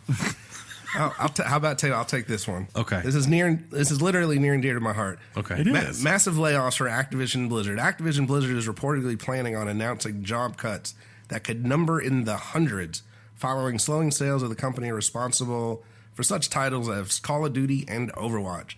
The layoffs could be announced at the time of this podcast recording and are part of a quote-unquote restructuring aimed at centralizing functions and boosting profit, end quote. That's corporate speak. Yes. Activision Blizzard stock price fell 2.5%, while the company, quote, acknowledged on a November conference call that some key titles such as Overwatch and Hearthstone were seeing flat or declining numbers of users. In addition, Destiny 2 Forsaken DLC also fell below sales expectations, thus feeding the further speculation. Wow, he's better. He just he still cares. It was his first one. And I knew I was going to do this bit, so I read it ahead. Yeah, exactly. He's like, practice it in your mind. The Overwatch well has to run dry eventually, right? For sure, unless I think they could take it free to play. And I really don't understand why they don't at this point, because it's like, you make your money off that game, not from the people buying the game up front. You make your money primarily from them every month buying loot boxes because you're doing some limited season run that has skins only available at that time, right? And people are like, well, I can only earn so much playing this regular every day. So instead, I would rather just go ahead and give you guys $20 right now and open up, 20 loot boxes in hopes that at the very least I get enough coin that I can buy the individual item I want if there's one that stands out. Does Overwatch still retail for $60? No, it's definitely been reduced, but it's still I think $30. Because I guess what I'm wondering, you guys know better than I do. Are there a lot of games that started as, I guess WoW started as full price and went to free to play, right? No. Well, it's free to play in the sense of the first 20 levels. They promote a thing 1 to 20. It's very limited. Okay. Very limited. Star Wars Knights or the Old Republic did it. It's a free to play. It has a free to play model, but it also has a subscription based model, which again makes the game immensely better. Because what I'm getting at is, so say Overwatch goes to free to play, don't you basically just screw over everyone that paid the money for it? Sure, but they've also had access to it for 2.5 years. I get that, but just say someone bought it last week, and you're like, man. Well, yeah, Right. I feel bad for them. They should probably warn those people. They should have waited it out. Yeah, There's maybe going to be a handful of people that buy it right before it becomes free to play. I'm sure they'll be like, what they would probably do is if they did free to play, they'd be like, okay, just to say thanks for everyone who has bought the game. Here's all this, a prize or something. That said, this is concerning, and it's not too shocking because we're thinking how's this company in trouble? Well, when you're a company like Activision, it's the same as until the other week ago with EA. It's like when you have these kinds of expenses that you spend on your games, if there's just a tiny dip in what you were expecting, it affects your stock a lot, and it can spook your investors a lot. So I totally get where they're coming from. My only worry is that this is going to lead to not Blizzard being able to someday separate if they need to, but more so it's going to marginalize Blizzard and force them to do what main Activision wants for the sake of corporate profit. Possibly. And like but Blizzard is still legit, man. I'm not worried about Blizzard. Yeah. Well, they've already said like they've been, they're designing new games, right? Yeah. But they were basically told this past November, do more with less. And that works in certain parts of corporate America because, we understand that very much. Yeah. Everyone at this table understands that. In video games, that's not usually the case. Like creative stuff, there's a reason why you need this many artists to do this in a certain amount of time, and it's because it's very intensive work and it requires a lot of skill. So, what's your favorite Blizzard? Oreo, M&M's, Reese's? The Oreo's it's pretty Oreo. good. Yeah, no, I mean, I wasn't really asking. Yeah, but that's a good question. You can't ask a question like that without getting an answer. The Oreo's classic. Yeah, no, that's what I'm saying. Yeah. Everyone knows it's Oreo. Yeah. Ironically, I used to work. I tested for Activision when you opened up, which I used to be a video game tester. With Activision, I will say, I don't know, maybe to this degree, but this happens a lot. At least when I worked with the game industry, it was very fickle. So when things are hot, they're hot. When they're not, they're not. And they, to Chris's point, get scared. Yeah. And then hire a lot of the people back. And then something takes off and it's great. And then the well runs dry and, Yeah. Hopefully they figure it out. Is this me or you? You. Okay. Yeah. The Outer World, shorter than we think. Okay. The Outer Worlds won't be as long as some thought or hoped. Tim Kaine and Leonard Boyarsky? I don't know if I'm I saying would just that say Boyardee. Boyarsky. Yeah. Boyardee. Oh, yeah. Boyardee, there you go. Yeah. There you go. Discuss fan expectations for the game. They want fans to know that the title will be more than a reactive RPG than a sprawling open world. Quote, people think it's more of an open sandbox of a game, like, oh, they're going to be able to go anywhere on any of the planets. No. People are speculating like hundreds of hours of gameplay. No. The developers confirmed that the game could be completed in 15 to 40 hours. It's probably roughly comparable to maybe something like KOTOR 2 size game, but maybe a little bit smaller than that. What is KOTOR 2, Chris? That would be Knights of the Old Republic 2. Indeed. Revenge of the Sith. It's funny how all those games are like KOTORs and SWORTORs and Yeah. things like that. That doesn't surprise me because they've got to get this out as quickly as they can. Were you thinking this is going to be a long game? I didn't think it was going to be like... No 100-hour game, right? No, I mean, like, I was one of those things where I'm like, I'm sure you can extend this out as much as you want. Yeah.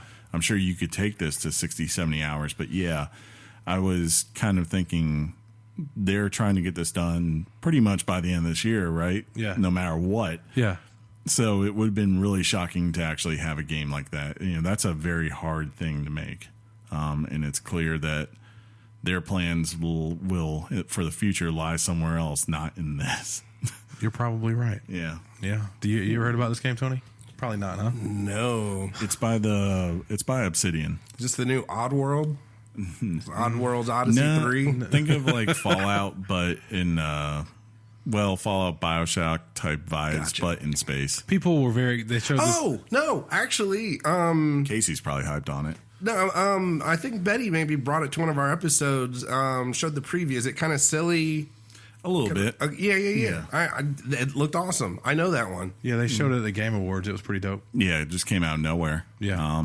So I hope it's good just because in the end it means Microsoft gets money. Give that man his money. Give it the money. Nintendo unannounced games. Yeah, Nintendo, right?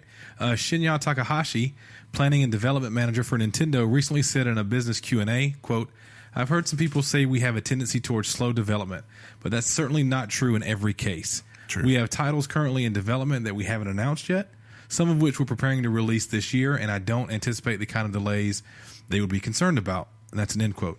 Indeed, Nintendo has been making a habit of announcing games and releasing them within a short window. The unannounced titles are anyone's guess. My guess, which would be probably the John of the new staff, are re-releases from the Wii U era. That would make sense. We speculated a bunch. We about let that. Tony write that part. That's his guess. Yeah. My guess. Tony's like, yo, my guess is Wii U, yo. What's a Wii U, says Tony. No, Wii U had Kingdom Hearts 4.7. Death by Divided birth. by 2. Divided by 2. Darkness meets light. 1 week. If you look at me, like what? Yeah, I think John's probably right in the sense that there are some major Wii U titles. Mainly, me and you keep saying this, and I think John doesn't want it to be true because then it means he's wrong. Yeah. But Mario Maker would be. I think it'd be awesome. I'm like poop game Mario Maker style. Exactly. It'd be amazing. It would be perfect. It would make sense. Yeah. I think the big thing is just more of like when he says these kinds of things, I'm like, well, no offense to him, but people aren't, there's a very limited amount of crowd that are like excited when you're going to announce the next Yoshi World game or whatever.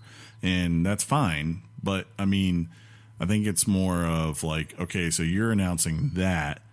Meanwhile, this fall, Microsoft is bringing Gears 5 or, we're all waiting to know when the Death Stranding release date will be or something for PlayStation. So you just, it kind of loses a little bit. The slow development, I mean, sure. We're talking about like, until recently, the Metroid Prime 4 development.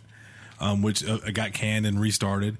There was a Pokemon RPG that was announced at that same E3. Everyone keeps saying we don't know about. Yeah. Well, they keep saying everyone thinks that's the big game for the fall. Hopefully it is because it has been a while since we saw the guy at the desk, and he goes, "There's a Pokemon game coming. It's a new one. It's gonna be great." Talk to you later. I'm going back to work. Their problem is they had to go and push so many big titles up front because they knew that was the only way to get that system to get the attention. And to be fair to them, it worked. Yeah. But now, come on, homies. Yeah, now they're in that lull. They got to figure it out. Maybe it'll get solved tomorrow or for our listeners today. Yeah, if you're listening in the morning, guess what happens this afternoon, huh? There's a Nintendo Direct incoming. Nintendo plans to hold their first Nintendo Direct of the year today, February 13th at 5 p.m. Eastern Standard Time. The Direct promises, quote, 35 minutes of information on upcoming Nintendo Switch titles, including new details on Fire Emblem Three Houses. Let's hope some of those unannounced games are part of the presentation. One can only hope, Chris. We could speculate. Yeah, I like speculation. Tony, I'm not sure. No, I'm not a fan of speculation. I deal in facts. So, fact, if you listen to this after February 13th, you done missed it. Yeah, you're going to have to catch that on the old YouTube. I like to believe they released it because it's my mommy's birthday. She's turning 70. Happy birthday, Mom. Happy birthday, Mommy also, Lockhart. right? It's also the day before Valentine's Day, Chris. That's true. So if you're listening to this, you might want to order flowers if that's part of your wheelhouse. If you need to do that, tighten that up. You could order something from Kojima Flowers. Wait. So that, I don't know. So you already got a gift, right? So this is tomorrow. I'm going to break the fourth wall. We're recording the evening of the 12th. Yeah. Chris's mom's birthday is in a matter of hours. Yeah. So you're ready to go, right? Yeah. I just got to go pick it up. My mom isn't someone who likes gifts. She's just like if she wants something, she goes and buys it. I get it, man. No, we're all adults, but it doesn't. Your mother is turning 70 years old. You need to celebrate that. Yeah, I'm going to. We're going to celebrate all that night. All right, there you go. I just got to pick it up, so you got to go buy it. Okay. Yeah, I know what it is. It takes me a second. Something that's delicious. Cheesecake. Awesome. No, I would never buy her a cheesecake. I'd be like, "Can you please make a cheesecake for your birthday, Mom?" Happy birthday! Yeah, no, because she's known for making an amazing cheesecake. You can go down to CBC on Monday if you want it. I can. That's the way I finally get a piece of cheesecake from your mom. Yeah, she makes it. Best friend. She Chris. makes a dessert every steak night there. To the where? At the Chattahoochee Brew Company. So they have cheesecake there now? Well, we need to talk after the show. We got to get caught up. Yeah. I need to come on the show more often. I'm missing out. Well, apparently Death Stranding is good. Kong Skull Island director, didn't ever think I'd lead off with that. Jordan Vogt Roberts got some hands-on experience with Death Stranding and was very pleased, calling it, quote, next level. The world is next level immaculate. It's like freebasing pure Wait, what? It's like freebasing pure Kojima and Shinkawa. Keep going. Remember when Fury Road blew you away, but also made you, in the best, most thankful way, ask, WTF, how does this miracle exist? You are not ready. Wow. I think Sony's going to sue. Norman Reedus. also commented saying, quote, "That guy is such a genius, Hideo Kojima." I'm like, oh, so they'll be playing me? And he's like, no, they are you. We will make them cry as you. I'm like, what are you talking about? It's a video game. End quote. John asked. And then John puts in here, seriously, WTF is this game? We don't know. We just know it's good, and we hear stuff like this about it. And I'm sure every 5 minutes they'll just say a Kojima production. Yeah. Have you heard of this game? I have. Okay. Yeah. I knew it's the one with Norman Reedus, and they show Mads you get Mikkelsen. like 7 seconds every 3 years or something. Yeah. That Con Skull Island dude, did he work on the game or something? I think Or is he just some rando talking about the game? Well, you know, Kojima's like buddy with tons of directors. I think he's just friends with Kojima. Kojima's Yeah. like, yo, check out my game, Okay, bro. so essentially he's just some dude. Well, you know, also Guillermo del Toro's in the game because they're close friends too. Gotcha, So I gotcha. could see how these people are in the same, you know, ballpark. Like probably Quentin Tarantino next week will be like, I played this game. I don't even All right, understand what's if going Quentin on. plays it and there's a quote, we need it on the show. I guess my question is like, who cares what Jordan Vogt Robert like? All right, man, yo, it's dope. I don't know you, like, Dude, he has directed Kong, Skull Island. I mean, like, what's his thought on other games so I can gauge his opinion? He might have loved Kingdom Hearts. Look, man, You know, like, he might think that has its next level gameplay. That's a good point, Tony. last Good year he point. made a movie that defied a whole generation. I don't know who that generation is, but they're out there. I like that he used another movie in his example that he didn't make. Remember this other dope movie? That's dope. Man, I wish I could do that. But line of the year so far in news has to be Freebase, Kojima, and the other dude. Shinawana, Yeah. or whatever his name is. That's awesome. Norman Reedus was like, yo, what? That's me? No, Yeah, I will you're make gonna them be cry. you. Like, No, they're gonna be you. And they're gonna cry like you. I don't cry. Amazing. Telltale developers form ad hoc studios. Several former Telltale developers have joined together to form a new studio called Ad Hoc Studio.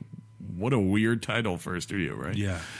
The studio is no, remaining. actually, it's not. It's because they kind of threw it together, so it's sort Yeah, of. yeah, you see that what they makes did there? sense. See what they did? Yeah. That makes sense. It's a one-off. Yeah. The studio is remaining silent on its first project, but hinted that it will be an interactive live-action experience. Quote, Boo. making interactive experiences with real actors on the screen is something we've always talked about. Creative officer Pierre Short. I don't know. Charette, Chris. Yeah, let's go with that. We all have backgrounds and interest in film and television, so combining that with our experience in games is something we're exploring right now. I'm not sure what they'll do. I don't either. And right now, like, my big worry for them would be like, well, Telltale couldn't get funding because no one believed in them anymore. What makes you think that you're going to be able to get the money you need to go get these properties? It seems like you should just be trying to make new, unique, interactive experiences, and then maybe afterwards you can try to do other things, right? I don't know. I hope they succeed, though. We'll see. Yeah.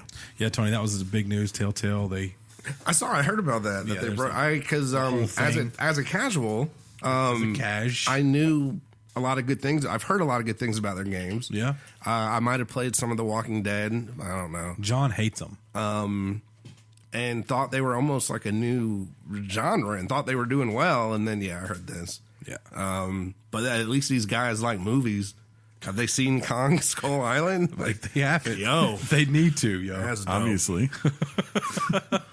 Well, in the much talked about bet between John and Chris, we now have some numbers. We now know what Red Dead Redemption 2 sold. Take-Two has reported that RDR2 sold 23 million copies by the end of 2018. That's a lot. The number was reported in their first fiscal quarter report. That's third. Third. I said first because I You're saw fiscal dumb. and I'm dumb. Their third fiscal quarter report. Have I mentioned I read what fourth graders? The number greatly exceeded Take-Two's own expectations. The company as a whole saw net revenue grow to $1.249 billion. That's with a B. Yeah, billion compared to $480.8 million during the same quarter That's last with year. an M. In other RDR2 news, a new update for RD Online will come on 2/26 and will include a new law and bounty system, weapons balancing, and mini-map changes. Woohoo! 23 million Yeah. in 3 months for a game where you simply ride around as a cowboy and apparently bore people like Slade to death. Yeah. Right? Yeah. So I like to think the new update's coming out for my birthday. Oh, is that when your birthday? Yeah. Happy early birthday, Thanks. Right? Yeah, Chris didn't pick up my gift yet. bro. No, man. The I day got before. I've got it there. He's got time, dude. Are you turning 70? Because that's kind of the requirement. You know what? That's fair. Yeah. That's fair. Did you get Red Dead? I can't remember, Tony. Nope. Ah, okay. Yeah. I wasn't opposed to it. I just didn't come around and getting it. Well, Had I come bought a on. game in that window, it would have been that. Yeah, that's fair. I think I was playing something else. I don't even remember. Blackout with Call of Duty. Probably that. Maybe. Yeah, Yeah. it I was think like a it week was. before. I think it was Call of Duty. See, that's why they moved their date. Confirmation. It's because of you. So funny. I'm sorry. Finally this week. Finally this week. Tony's like, I don't understand what this What's means. going on? Tony's reactions to our things. So you guys said, "Hey, do you want to come over and record the podcast?" I was like, "Yeah, I love doing podcasts. I do one myself. That'd be great. Yeah. I don't know what you guys are doing. We're just simply saying, finally this week. Okay. Microsoft Studios is now Xbox Game Studios. No, we're not. I thought. In an effort to properly brand all things Microsoft Gaming as being part of Xbox, Microsoft announced during an Inside Xbox episode that Microsoft Studios has been renamed to just Xbox Game Studios. Xbox Game Studios is comprised of the always growing 13 development teams such as 343 Studios and recent acquisitions Obsidian Entertainment, who's making Outer Worlds, and Playground Games, who everyone is hoping is making a Fable game. I hope so. I really hope. I kind of want to really play a Fable game. Of all things of E3, I'm hoping it should Yeah. be. Lord, if you could just give me a Fable game, it would make, like, to see a chicken running through a village getting blown up somehow, that would make me so happy. Yeah. For you, I think it's going to happen, Chris. Yeah, maybe. Probably more likely than Metroid Prime coming out in the next 5 years, right? Yeah. Too soon? Sorry, John. You want to wrap this up? Never.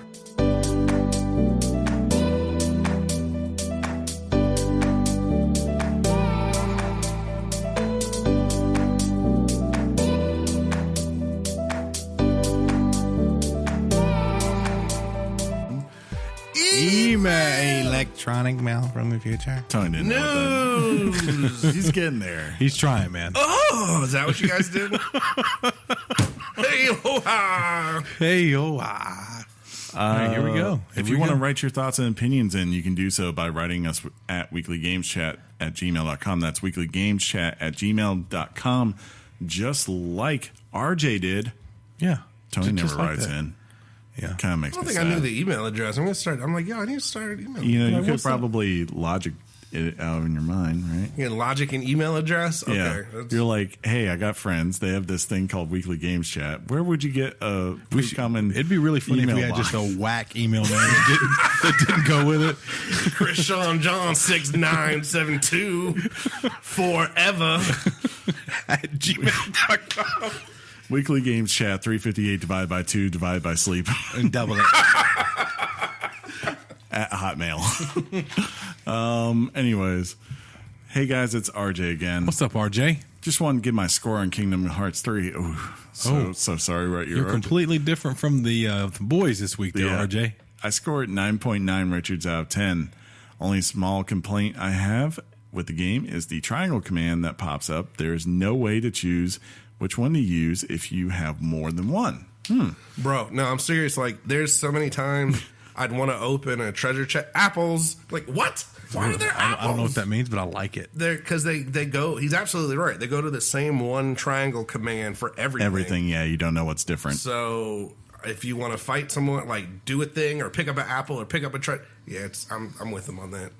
Okay, I'll take your word. I mean, I guess I just hit whatever the prompt is in front of me. I don't think about it. But you know what? I'll take any complaint against this game because I gave it a 7.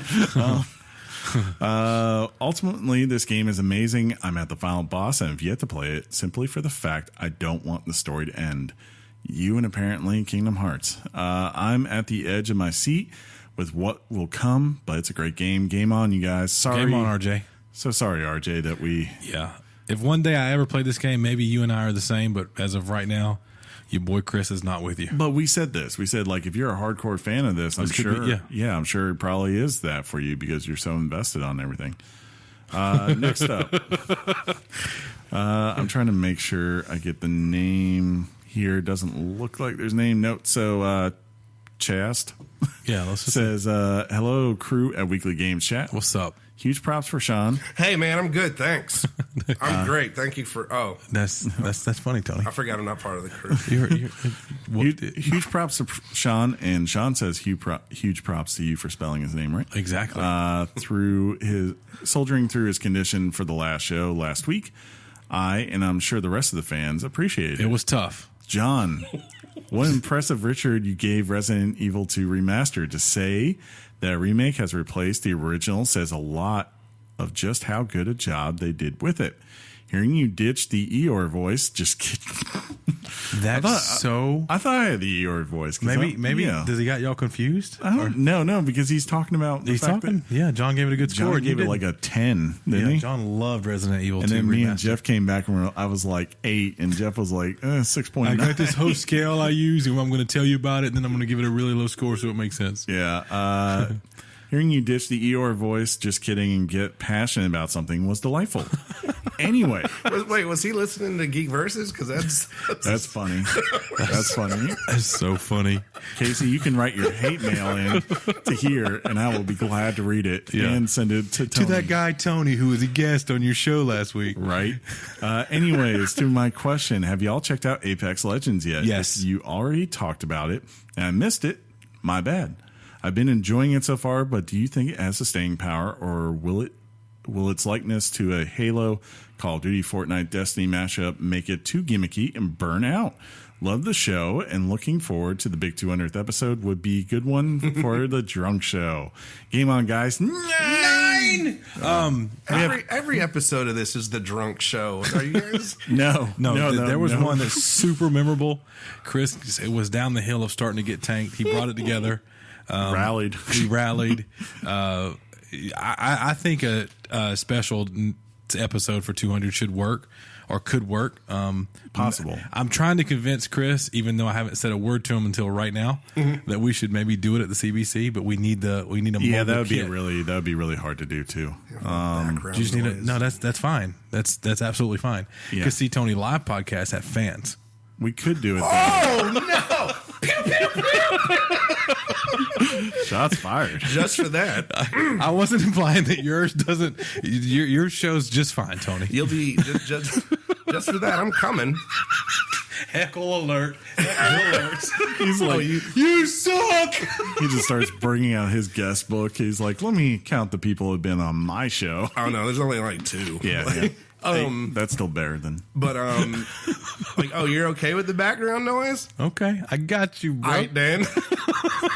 Wait, go back to his question. Do you think Apex is going to burn out? Or I don't. It's too early to say. Yeah, initially I don't think it will. You have to see like how's the content, how often does it feel like the seasons are unique and grabbing people. Like Epic has this great ability to. Like the Marshmallow concert. Epic with Fortnite, they bring in current things that tie into stuff that's happening on social media, real world stuff. And then recently, like you mentioned, they bring a real DJ who goes down into the world. It's a special game mode where it's a concert of that DJ. Yes. And who did this? Marshmallow. What is it? He's a DJ. He wears a big marshmallow head. And he's got some really big hits and people know him. So they set a mode where he was on a stage and you could walk up as your character and listen to the concert. And they were like floating in the sky and all this other crazy stuff. It was amazing. I imagine if you were taking some certain things, you would have had a very memorable night. I will say, you were going to say something? Yeah, so is there like, so say there's a live DJ in the game.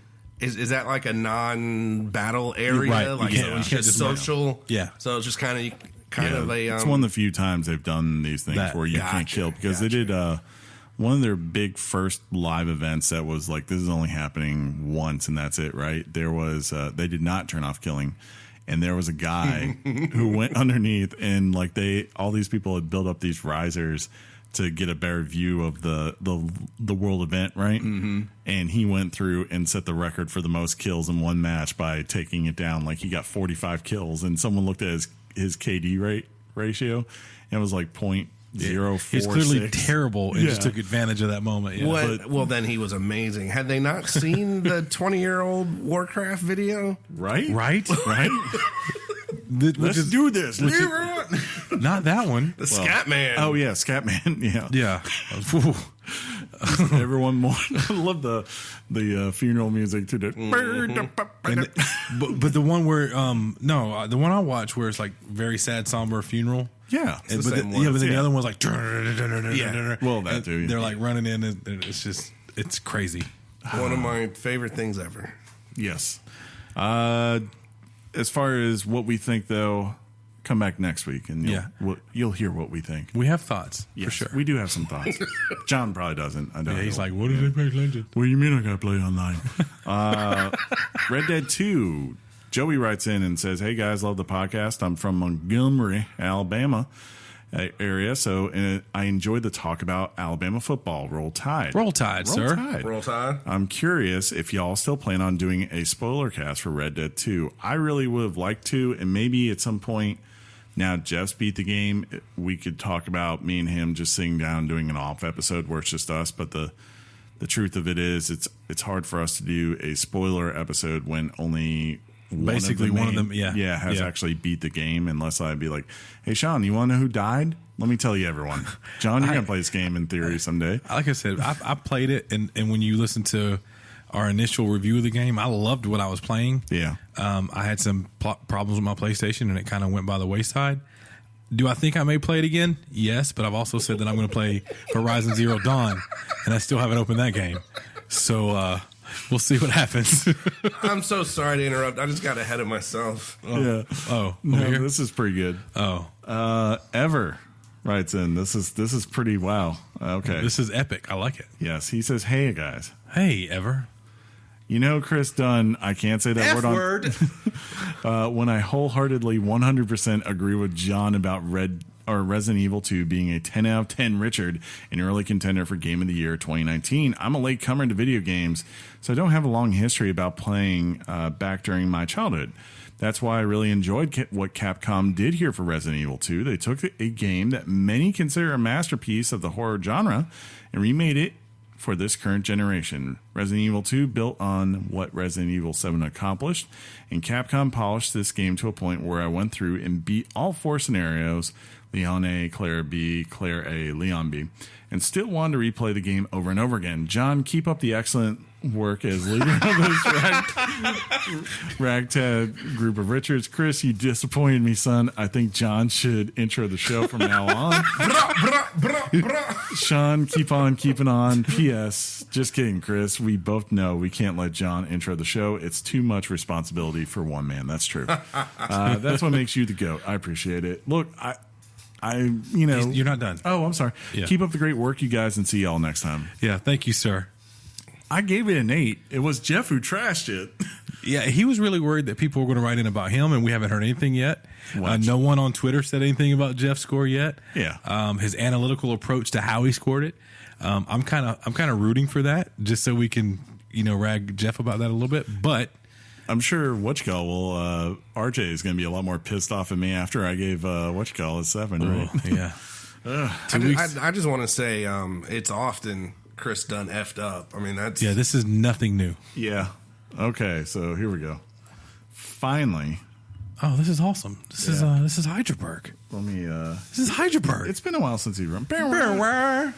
Hydraberg wrote in and he said, hey, Chris, Sean, and John. Hydraberg here. What's up, Hydraberg? Man? Really? Oh, and Tony. Dog. Well, he didn't know you were going to be here, Tony. It should be like... We did a little promotion for the show.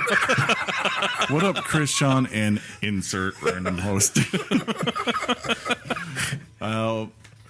After listening to the last cast, I have 2 stories I'm reminded of. I'd like to share. This may be one long story. Or a long one. This may be a long one. Sorry, which I was going to say that's what she said. But he said it. It was going to be a joke, and you just did what you did to it. So now keep reading, Chris. You're welcome. Chris done effed up. Yeah. 1. I played Resident Evil 7 entirely on PlayStation VR, and it was scary as hell, but so much fun. You need to get on that, John. I know. I got it. It's going to happen. You get so immersed, so much so that one night I dozed off with the headset on while in the save room. Can you imagine? I woke up an hour later with the sense of dread you get when you wake up in a strange place and forgot where you are, except that I was waking up in the Texas Chainsaw Massacre. I looked around and had a good scare and then realized I had the VR on. So I took it off and went to bed. That would be devastating. That's where he's better than me. I would take it off, cry, go to Denny's or something and eat, wake up, and then just get dressed. Go to. I'm up now. I'm going to work, dog. It's over. 2, last but not least, I too met a buddy of mine off of Xbox Live about a year ago. We have been Xbox Facebook buds since we met in Destiny like 5 years ago. That's cool. We talk a lot and have each other's phone numbers, etc. He's a veteran in the Army. Is this the same guy we No, wait, he's in the Navy. Wait. Yeah. And was going to be staying in Pennsylvania for school. So we set up a weekend. He was free to drive out to Long Island, and he stayed at my house. We played games, watched movies, saw a movie, and even did an escape room with some coworkers of mine. We even went out drinking, and he got lost, and I couldn't find him until That's amazing. The story took a turn. Yeah, man. Look, man, just take 3 left. You'll get there eventually. He ended up staying in a hotel over by where I live. Laugh out loud. It was really a fun weekend. My friends and roommate thought I was insane for having him stay with me since I never actually met him in the flesh, but they just don't understand. I'd entered the vault of glass and defeated Akon with this man, along with the countless other Destiny raids. I trusted him not to kill me in my sleep. It's a weird thing. You really do make some great friendships online, guys. And John, you should try it more often. You'd be surprised. Anyways, just wanted to share my stories and game on, guys. I appreciate the stories, and I mean, that's the thing. We don't know how to explain it. It's you spend hours with these people. You know them. It's like, when Kevin came down, it's like, look, I've probably out of our group probably spent very much on the lower side of time with a guy, but like when you think of like Tate. And Me? now Jeff, you, Slade, like even Matt, when the fact Matt was willing to come out, like you're Matt, Tony knows Matt. He does. I'm glad we cleared all that up. Just wanted to keep you, in the loop, Tony. But like the fact that like everyone came out, it's like, look, some of these people have played with this guy for 8-9 years now, and you're talking about like. If someone wanted to murder you or deceive you in that way, I'm like, man, talk about the long con. Or just it'd be just a random act of something crazy. Let's put it this way. It's not in the vein of abducted in plain sight where I was like, you just quickly let them get to this point with you. Okay. And I never felt like, Kevin was going to Mantal us. Catfish you? Yeah. I knew he was. I mean, I've heard his kids in the background. I've kind of heard him grow up. I know. Shows up and he's like a 38-year-old woman.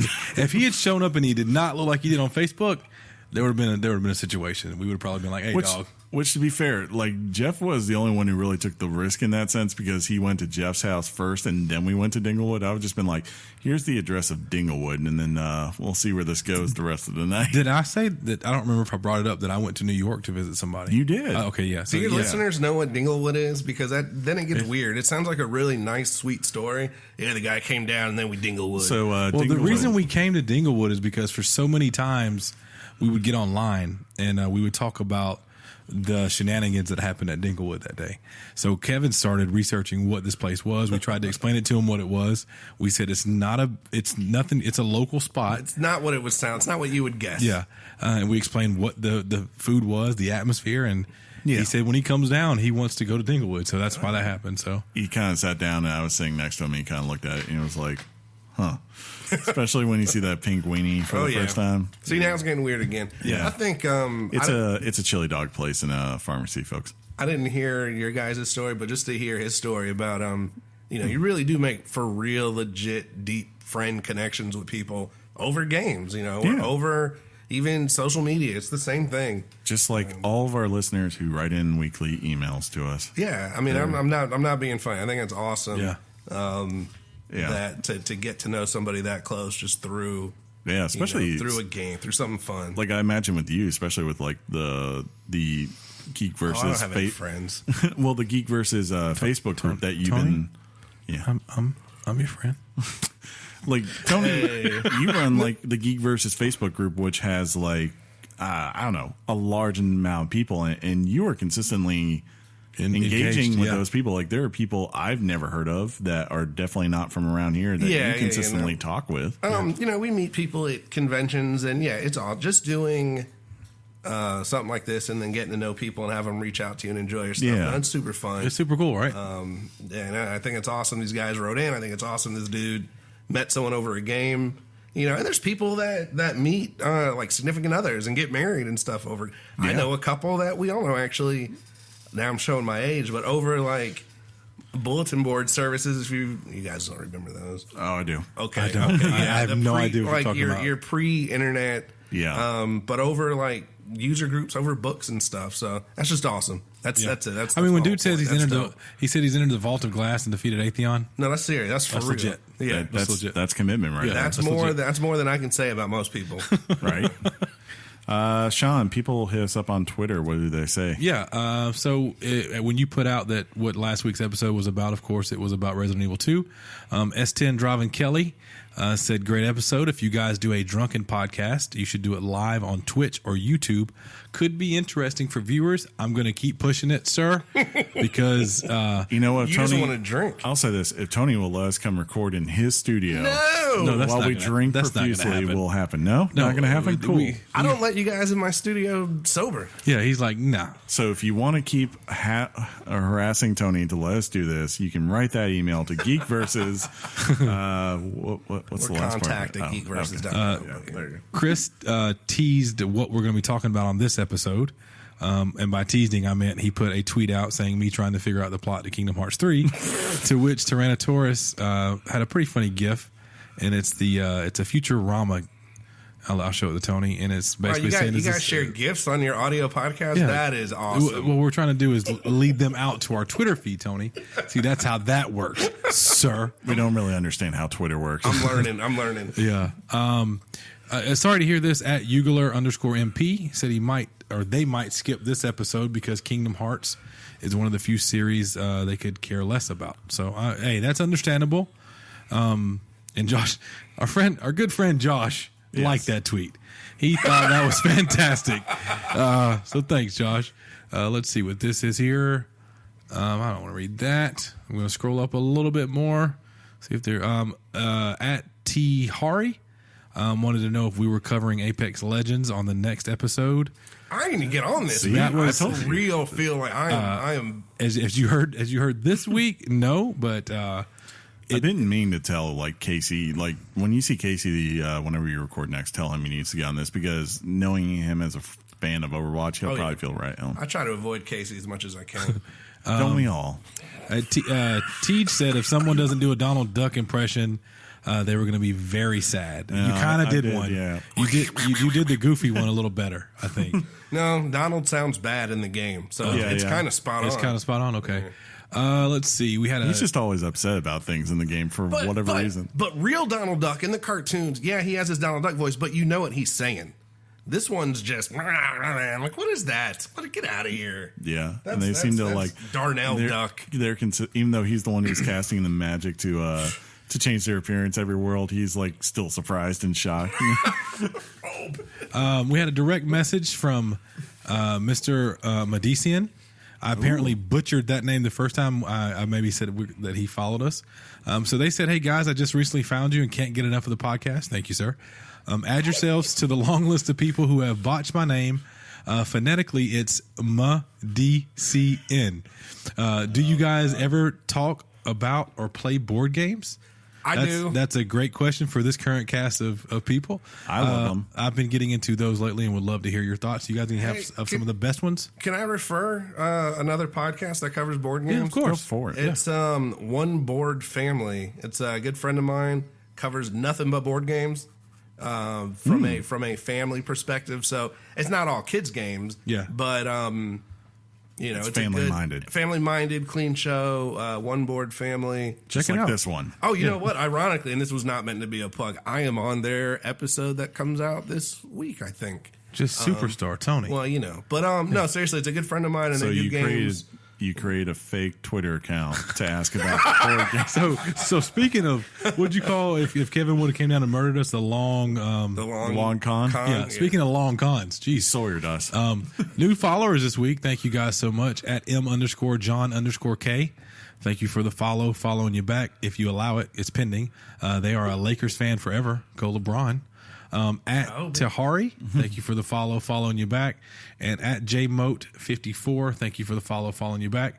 We appreciate you guys showing us love on the Twitters.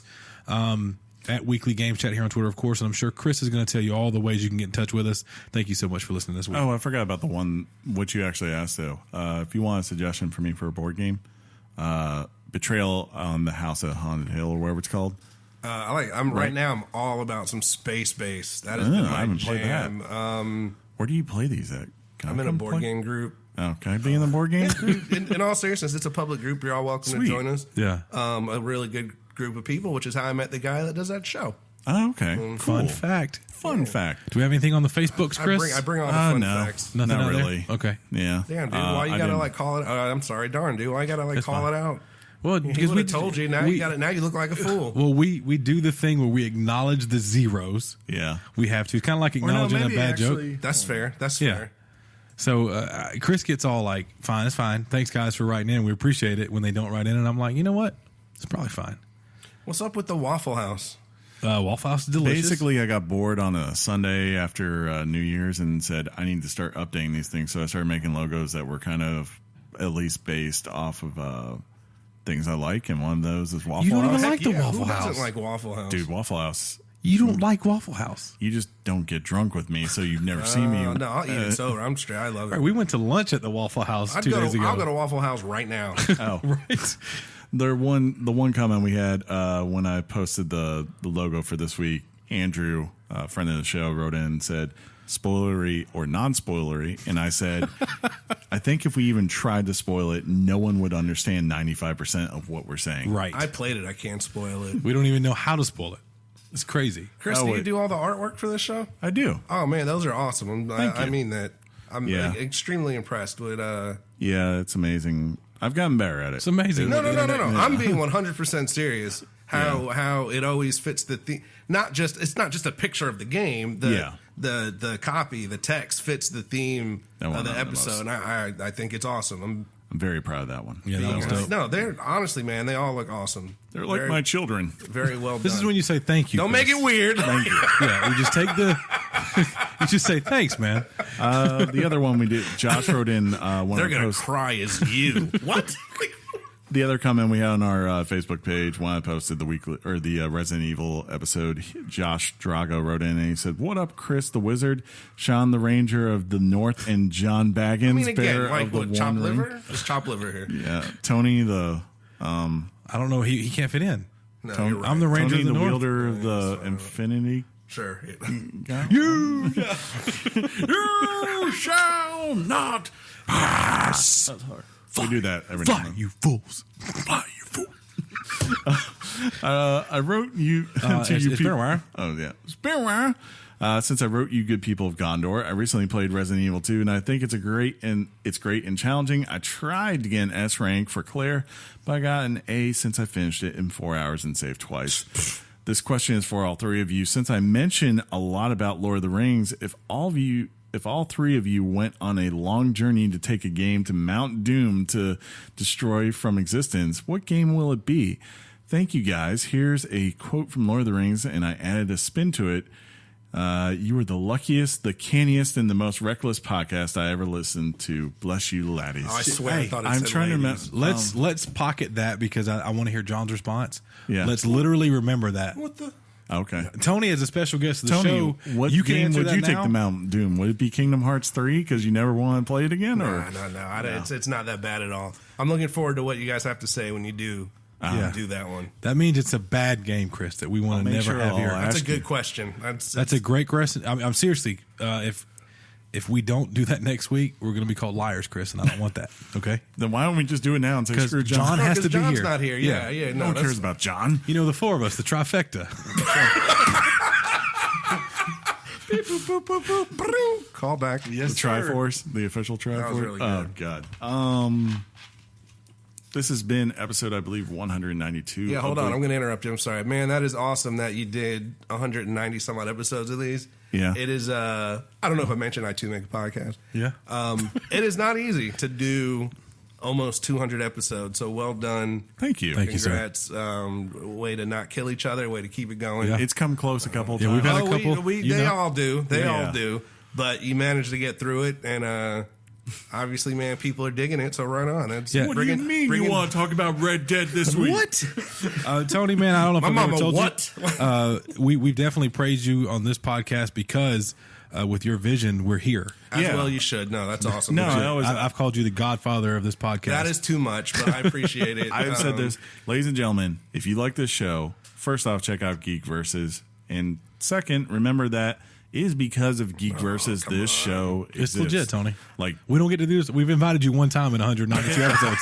I can tell you now. And it didn't have the same effect on episode 1 when you said it. Hey, thanks, Tony, for this episode 1. No, but I can tell people, like, look, back when we started this 192 episodes ago, I had, if someone said, do you have the drive to put together a podcast? It was no. Like, Tony had to be like, you could learn how to edit this. And I was like, or Chris, or you could do the edit. You know, and like Right. we didn't make art or anything else. So it was kind of just like, get into it. And we struggled at first trying to figure it out, but then we started bringing in Sean and John, and then it just kind of grew. And the best part about it was, we were with Tony's site for about a year and a half before we finally went out on our own.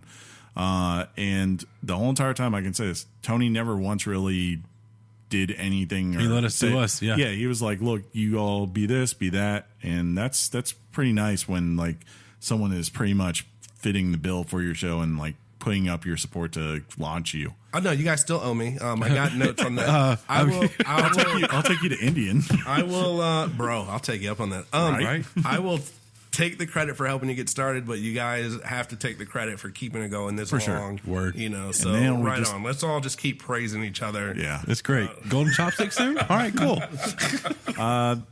If you like the show, subscribe to us on iTunes or whatever podcast, including Spotify service you like to use, and you will get a new episode just like this one, minus Tony, every Wednesday for your pleasure. If while you're there they have a rating system or reviews, please rate and review us. It helps people find the show. Top approval score is usually 5 out of 5 scores. The official bad score, you subtract 1 from 5, divide it in half, and then do what, Sean? Double it. There you go. It's like Kingdom Hearts. It's more of like, I have to do it because he's here, because he's be like, what? What does that mean? This is so over the top. Again, if you want to write in your thoughts and opinions, write them to weeklygameschat@gmail.com. And of course, you can find us on Twitter and Facebook, both at Weekly Games Chat. As Tony said, like, we have art on there if you want to go check out all the episode art in case you've never actually looked at your phone while you're listening to this. You can see what he was talking about. It make me proud if you all liked it. Yeah, they're like his children. Yeah. Bitch, little boys. You're going to cry as Chris. Right. Tony. That's funny. Thank you for coming on the show. Why don't you tell people where they can find you? Oh, man.